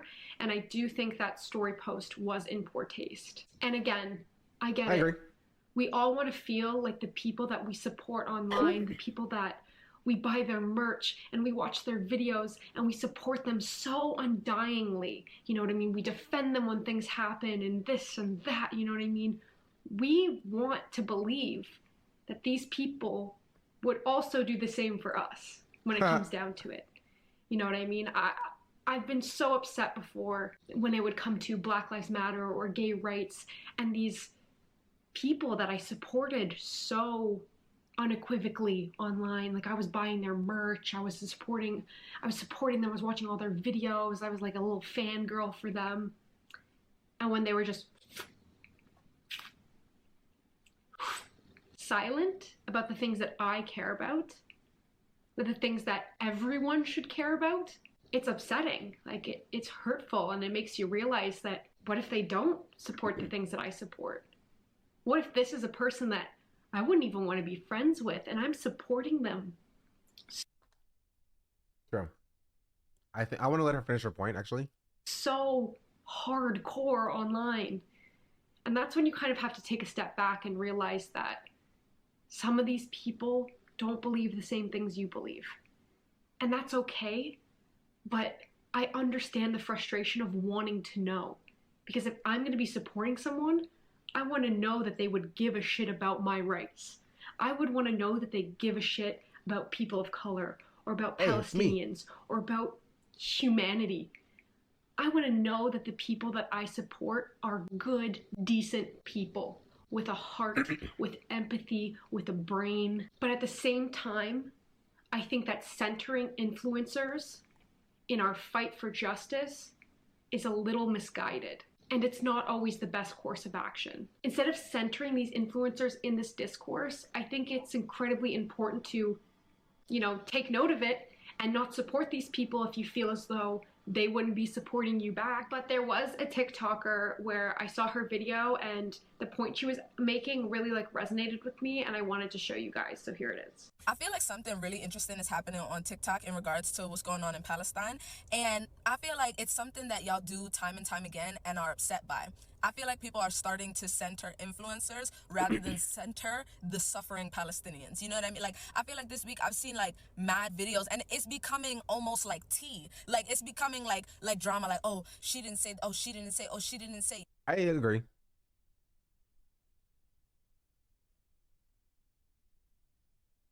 I agree. I agree. I do think that it's something I talked about actually as it relates to BDS and the boycotts, and that people were like centering Starbucks and McDonald's over the actual BDS list. Even though McDonald's is now a organic boycott target, people were like putting so much focus on them, they like created their own new BDS list, right? Now it's the big three of boycotting. Now it's McDonald's, Starbucks, and Disney. Don't watch any Disney products. Don't drink any Starbucks drinks, and don't eat at McDonald's. And if you do, you're a bad person, right? And I felt as though those people are probably young, probably kids who think that they are doing what's best, but they don't truly like understand why BDS exists in the way it does, why it's a targeted boycott to affect very specific companies, and they get lost in the sauce of yelling at, you know, random TikToker who had a green straw or whatever, or somebody who they saw talk about McDonald's once or whatever, right? And it's really been popping off about Coke lately. Really, I didn't hear about that one. But yeah, and so I think it is like reminiscent of a little bit of celebrity worship. But I do believe, it's what I do believe, which is, I know that they both have said this as well in this video. I think as a viewer, you have a right to ask at least. Your what's it called? Your content creator that you watch or you support or whatever, they don't have to answer, but you have a right to ask at least. To ask, hey, what are your thoughts on Palestine? Right? What are your thoughts on BLM? Like if you're like trans, you ask a creator you follow, what are your thoughts on trans people?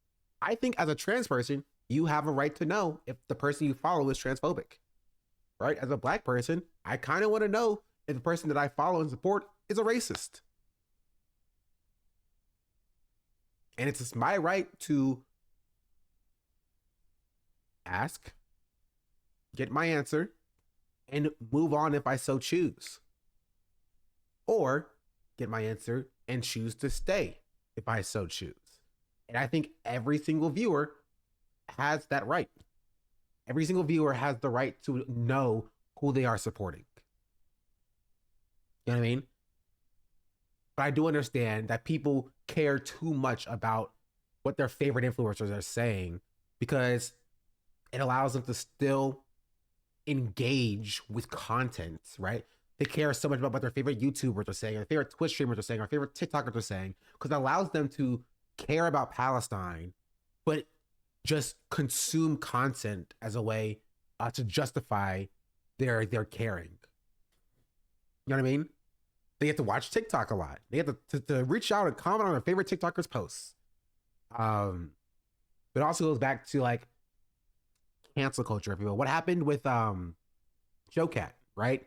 And that TikTok and the internet as a whole are always looking for the next person to dunk on, the next person to cancel, the next person to bring to light and expose. That's what a lot of people are searching for. And now, or this was like a few months ago, they were doing it through a Palestinian lens. They're like, oh, let me see if I can spot what is that a green cup in your hand for a two frames of this video? I'm gonna post this on Reddit and post it on Twitter, being like, oh, ex TikToker here who has 2 million followers hates Palestine. They want to kill all Palestinian people because I saw a green cup. Right? Was it Starbucks? No. Does it matter? Not really. There are bigger things we have to worry about. And are you truly helping the Palestinian people when that's your focus instead of calling your representatives? You know what I mean? Israel, I refuse to accept this. No, that actually happened. People were actually coming at Olivia from H3H3 because they think or thought Olivia got Starbucks and photoshopped her straw green instead of blue. Photoshopped her straw blue instead of green because they're like, oh, she got Starbucks, she's trying to hide it or whatever. You know what I mean? Like, did she get Starbucks? I don't know. Don't care. Doesn't matter. Do not care in the slightest. I will say this is a Starbucks straw.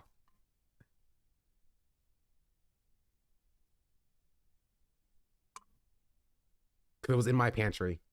So cancel me, chat. Cancel me. I don't even drink coffee. I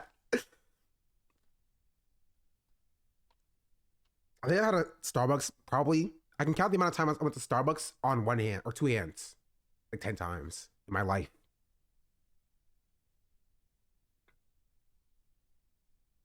You know, and it's like all of those videos I've seen could have been more videos informing people on what to do and how to help. It's like, it's very important for you to hold your favorite creators accountable and encourage them to speak up. You know what I mean? Be in that comment section. Hey, you should speak about Palestine, whatever. But if you find that they support Israel, if you find that they don't have a strong enough stance for you, unfollow them, deplatform them. Don't make them the center of what is really going on, a genocide. I don't think she meant deplatform because that's a different thing. I think she meant like unfollow and, you know what I mean? And move on. I don't think she meant deplatform there in like the traditional sense. Like try to get them removed from the platform because that would be censoring them as well. I agree. I agree with what she's saying. You know what I mean? Unfollow them and move on.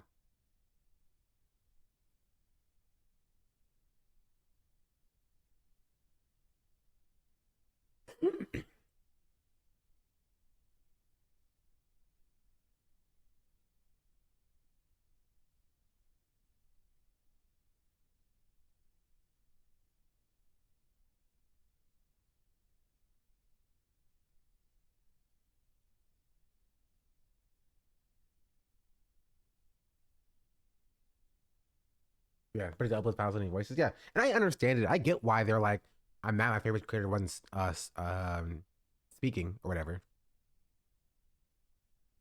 Like I get that. I too want people that I watch and support to have the same moral position as I. Right? But like, use your energy toward advocacy. That should be our focus, our main focus. Also, I've also not watched Ethan as well. I'm not a fan of H3.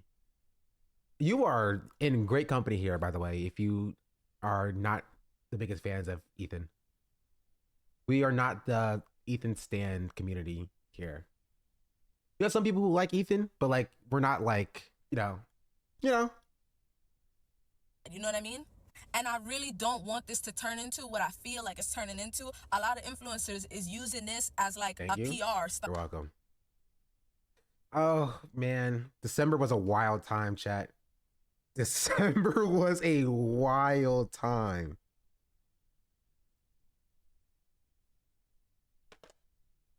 I think the Ethan Hassan pipeline has more throughput than the Hassan Ethan pipeline. Yeah. Yeah, for sure. Y'all stand Hassan.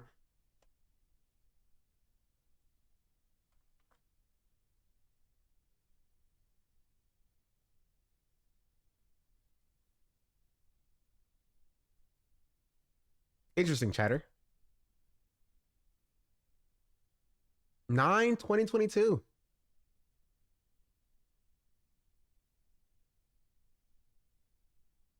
I get in the chat a lot though. I had to check just to be sure. Just to be sure. Like they're like it's not even given genuine now. Like, do you understand what I'm saying?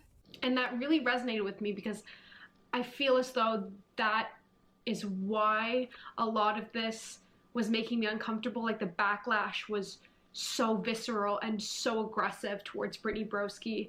At the same time, I agree. I get it, and I'm here with you guys. But at the same time, I think that centering influencers, like I was hearing more about Brittany Broski than I was about actual Palestine. And this is so ironic because I'm making a fucking video about Brittany Broski.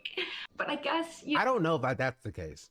I do agree with the sentiment, but I don't know if I would agree with Brittany Broski specifically. Maybe because of when the video came out, right?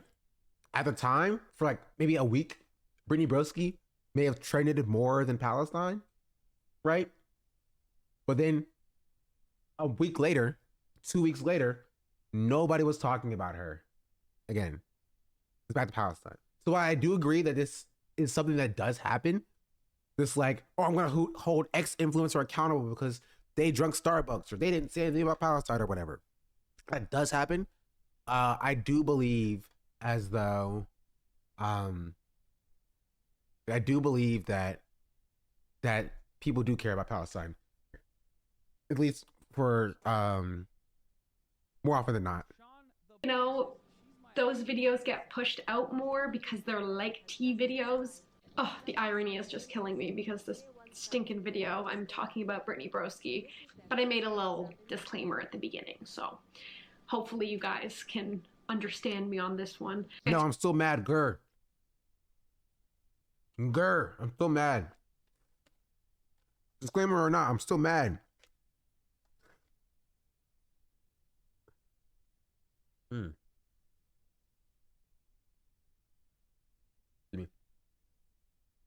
Slumpy Space Princess, thank you for the gift of the sub. Just appreciate it. The Hassan fan, gross.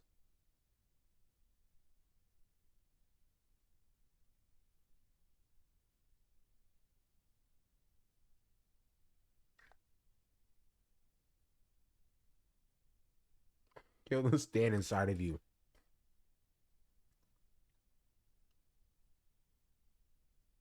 Hard on YouTube to not have these types of videos be suppressed or demonetized and not pushed out to a larger audience. So this was just a way to make a kind of commentary video along with my message out about Palestine and ways that you guys can support and educate yourselves and sign petitions and talk to your politicians and etc, which I will try to link down below. If I forget to comment. What I will say is that if you want to contact your politician very quickly, palestine.tools.com. Just palestine.tools. Boom. Free Palestine.tools. That's the actual. Boom. You can send daily emails to your representatives automatically with free Palestine.tools with this iOS shortcut. Running since March. Thank you. Exclamation point. I don't know what the command is. Katie, where are you? I need you. Exclamation word short cut. Exclamation point. Ceasefire. No, exclamation point. iOS. There it is. Exclamation point iOS if you have iOS. Exclamation point Android if you have an Android. Oh, here it is. The second one, not the first one. You can automatically send emails to your representatives using Apple's iOS shortcut. Let's see how many we're at now. Firestore.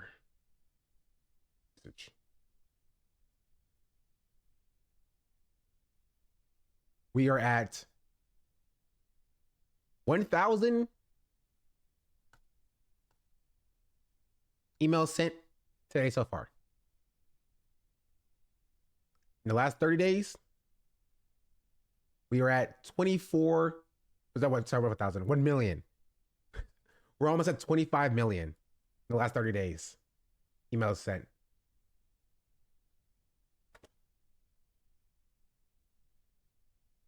They are not very happy with us.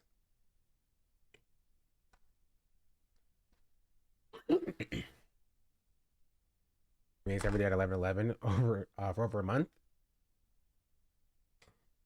I'm working on something to like change like some of the letters so they're not filtering out ceasefire.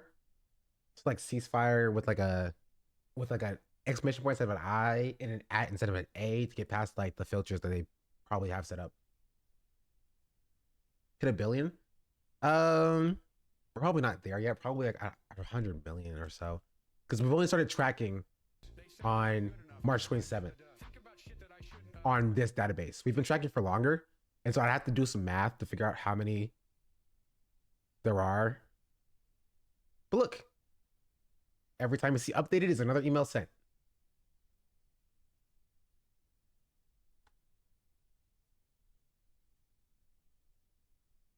I'm sharing links where I can.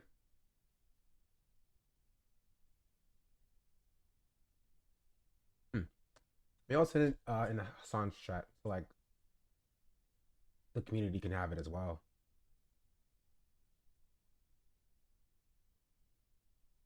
Wait, TikTok drama? And like towards the end where one of the little boys, Do you have a video that explains how you built this? Well, I didn't build this. This was my friend Sophia. Sophia's great. She did the actual tool itself. W. What Rachel Zegler said. Like to share. Hold on. W. Rachel Zegler.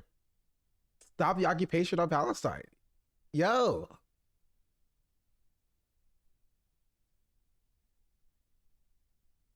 Let me check Gen Z for change real quick.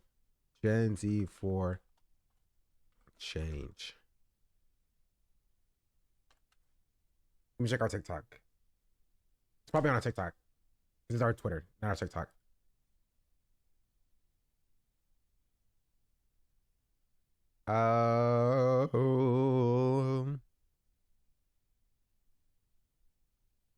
Where's our TikTok at?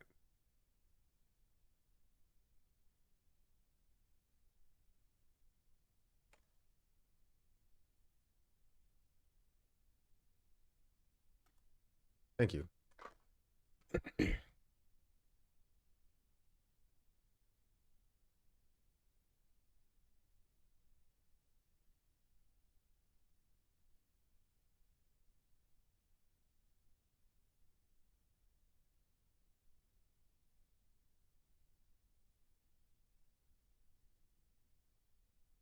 was a while ago.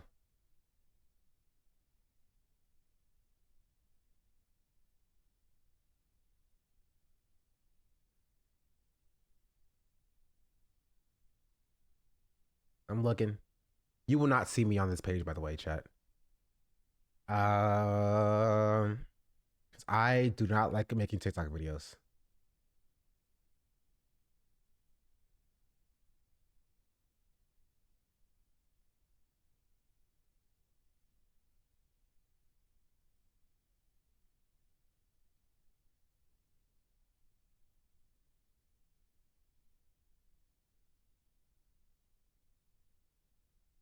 Actor strike. Where is it? It's here somewhere, chat. Let me find it.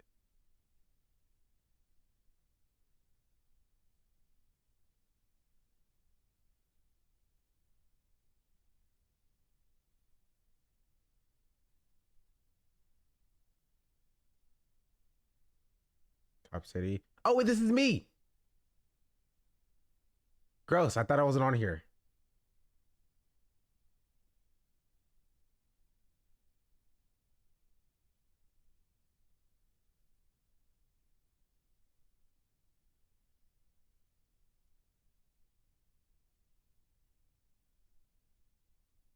Where is it?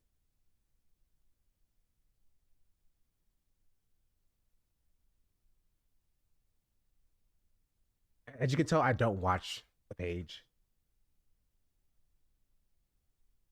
So I literally, I'm looking.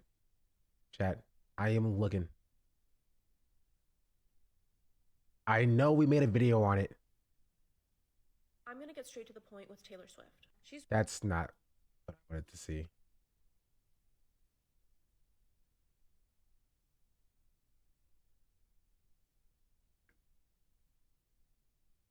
Hey, Zoe. Sorry.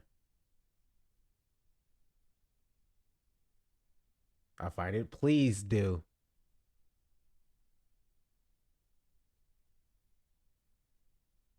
Let me check Vic's page. Breaking news, y'all. Vanderbilt has tried.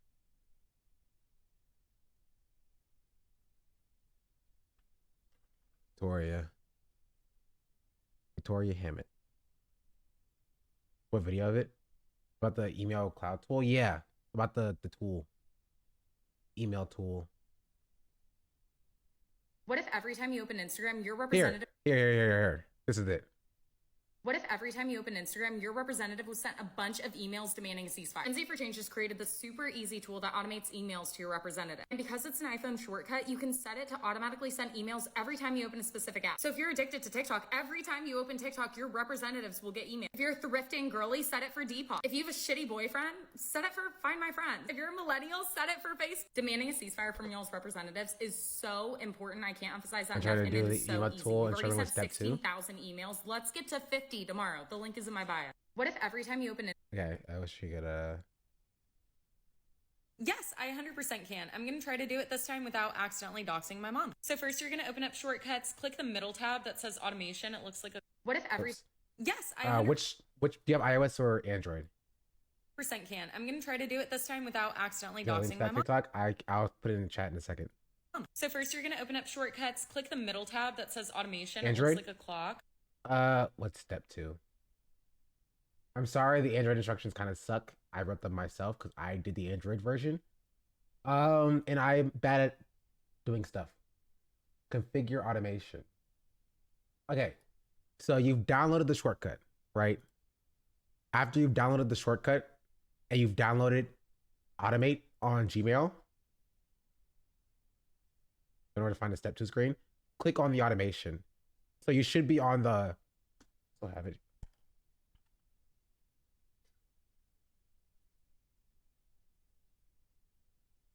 Peak Droid? Nah, it sucks.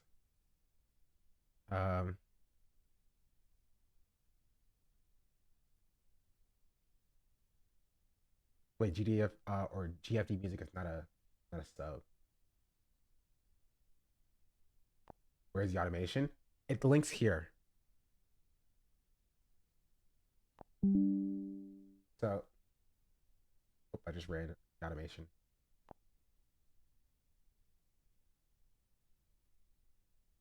I downloaded, nothing happened. It should show up right here in the flows. It should be right here.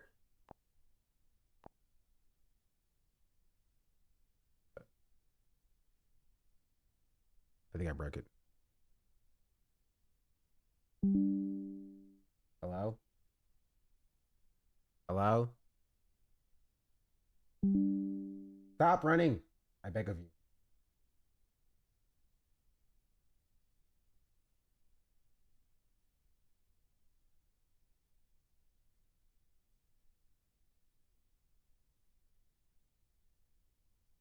Besides that, downloading. It should be in your flows.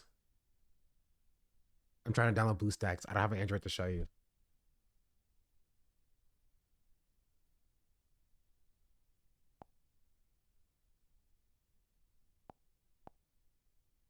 That's not it.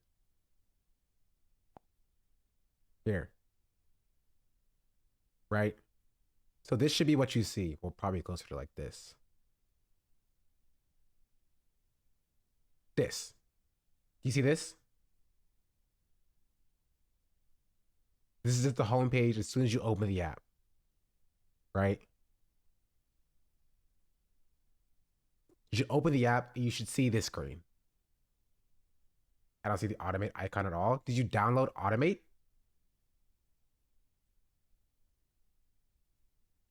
Have you downloaded the app yet? You have to download the app from the Google Play Store. My computer says I did. Your computer. Are you doing it on BlueStacks? Or are you doing it like, how are you doing this? I'm confused. What do you mean your computer? I'm doing it on my desktop? I don't think you can do it on your desktop. Windows. You can't do it on your desktop on Windows, unfortunately. This is for iOS and Android. Maybe I'll look into getting like a web app to run or something. Who knows? That's probably the main problem. Yeah. I'm trying to get the route, but no problem. Yeah. Instructions aren't great, but at least it works sometimes.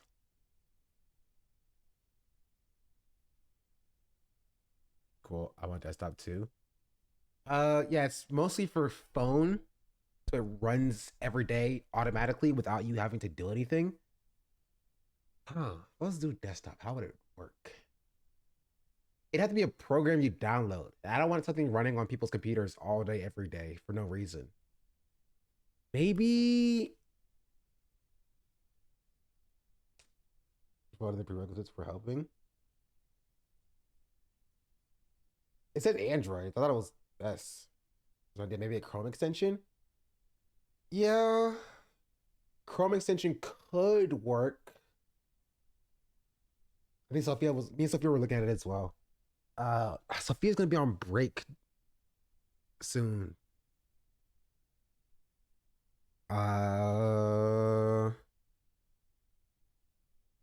So it'll be just me. I'll look into it. I'll look into it.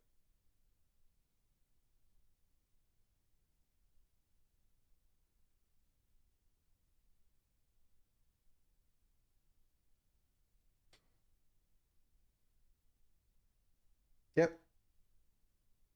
I don't have anything else to share. Short stream today, only 4 hours.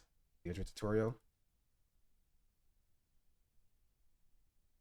Oh yeah, I did make this. This is 3 minutes long though. It's too long.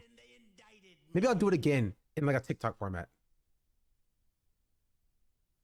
This is a tutorial on Android to how to do it. A GFT music thing for the 100 bits. Much appreciated. Much appreciated. Yeah, maybe I'll do it again and shorten it.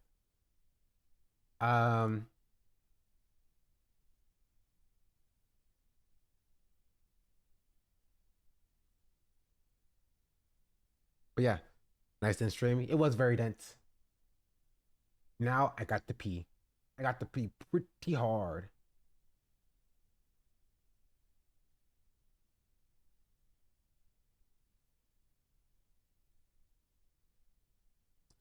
Oh, here. Also, that's what I want to end with.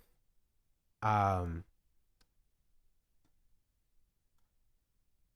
friend Jack, we worked together at Jersey for Change, just got expelled from Vanderbilt University for protesting for Palestine. He said, I'm Jack Petos, 19-year-old activist. I've been fighting for marginalized people for years. Yesterday, I was expelled from Vanderbilt University for peacefully protesting the genocide in Palestine. Vanderbilt will let sexual soldiers walk free, but expel passionate protesters. For a month, the administration has suppressed student voices fighting for Palestine. This includes hyper-surveillance, discrimination towards our SJP and JVP chapters, and canceling our student-led referendum to divest Vanderbilt's student government funds from mass slaughter. After exhausting every other avenue, 27 students engaged in a sit-in at our chancellor's office. During this time, Vandy denied us our basic humanity, restricted our access to food, water, restrooms, or medical care, all the while being cornered by a wall of police and admin. To terminate this protest, Vanderbilt arrested 4 students, me included, and forcibly removed 20 plus others with police intervention. We were evicted from campus until Vanderbilt has decided our fate for the ultimate crime of caring about 33,000 people 33,000 people have been murdered. Yesterday, they released disciplinary decisions, expelling 3 students, suspending 1, and 22 others put on probation. This is how a school claiming to champion free speech reacts to students rallying together in compassion and love outside of Vanderbilt's ivory towers. I came to Vanderbilt with a dream of escaping the rampant bigotry and institutional repression I experienced in the Deep South. That dream has been soured. Make no mistake, we will be appealing and attempt to rectify this obscene and undue punishment. Vanderbilt, the choice is yours. Will you repeat your abysmal history with social movements or let a teenager with a previously clean record continue their education? Follow the Vanderbilt Divest Coalition for updates and calls to action.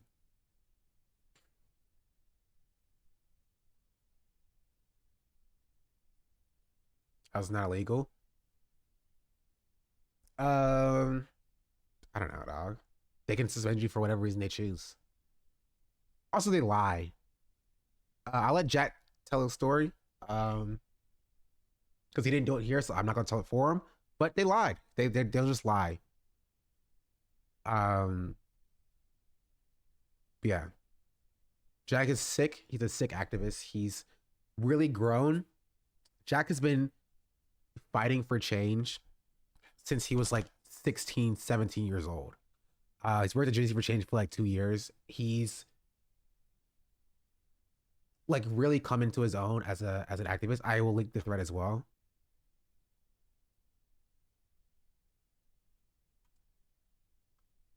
And show him support. I would really appreciate that. He's an OG. He was one of the main drivers behind the Don't Say Gay walkouts in Florida. Like that was him. He organized the entire thing. He led the movement for thousands of students all across Florida to walk out. And now he took that with him as he graduated high school to college. And I'm not surprised the university does this. That's what they do. But Jack is great. And we will be supporting him as he appeals this decision. Trump apparently said he'll deport students, people on student visas that they take part in campus protests. That's also not surprising to me in the slightest. I mean, if you get arrested at a student protest, and they'll say like, oh, you beat the police up or whatever, they'll deport you for that as well. So it's the same thing now. Like, it's legal. Not necessarily if they, charge you with a crime. And then the judge sentenced you to deportation. That's something that they can do legally, if you will. Yeah, so follow Jack. Even though he doesn't need my shout out, Jack is way more popular than I am on Twitter. And support him with this as well. I will keep y'all updated with any new changes. Isn't that unconstitutional? The Constitution. You could say there's an argument to be made that it's against the 14th Amendment. What?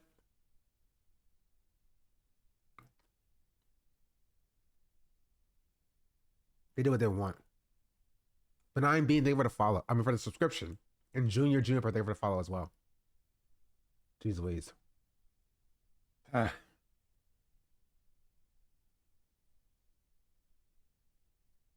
Yeah. Constitution only applies to citizens. That is a debate. It's currently being debated if the Constitution only applies to citizens. Conservatives would like that to be the case, but as it currently stands, it's being debated.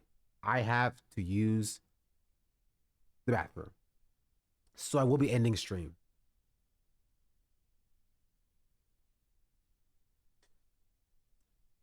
It's very situational. If one visa holders come under federal law, technically we can't even smoke. Any last thoughts, chat? Oh, no stream tomorrow. I will be preparing for the 24-hour stream on Monday. 24 hours straight. April 8th to celebrate 1 year streaming. I hope you will join me for some of it. I will be getting silver in Valo. I will not stop playing Valo until I get silver. I will play until I die. I won't, but for a long time. Yeah, I have to pee pretty badly. You're sure to take care of yourself, chat? You're welcome. I'm also gonna read. I want to read some Golden Sun today. I am also. I live like a capitalist every single day, Shank. I live as a capitalist. Hey. I live when I believe. S Merble has gifted S Merble a sub. S Merble? Is that how you pronounce your name? Thank you for the 5 gifted subs. Much appreciated. Much appreciated. Yes, here's W. True. Merble. I'm gonna send y'all to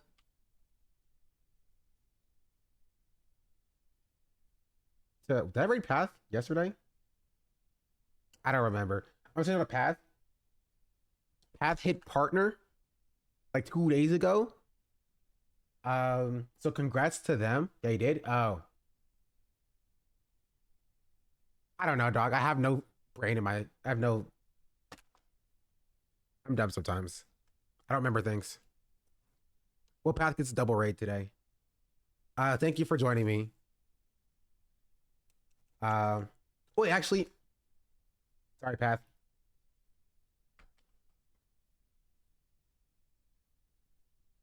We're gonna raid Arun. Arun is trying to hit partner. So, problem solved. All right, Path again another time. So go to Arun, hang out a little bit, refresh the page after you get there. And yeah, I gotta use the bathroom. I gotta pee really badly. All right, goodbye, chat. I'll be back soon.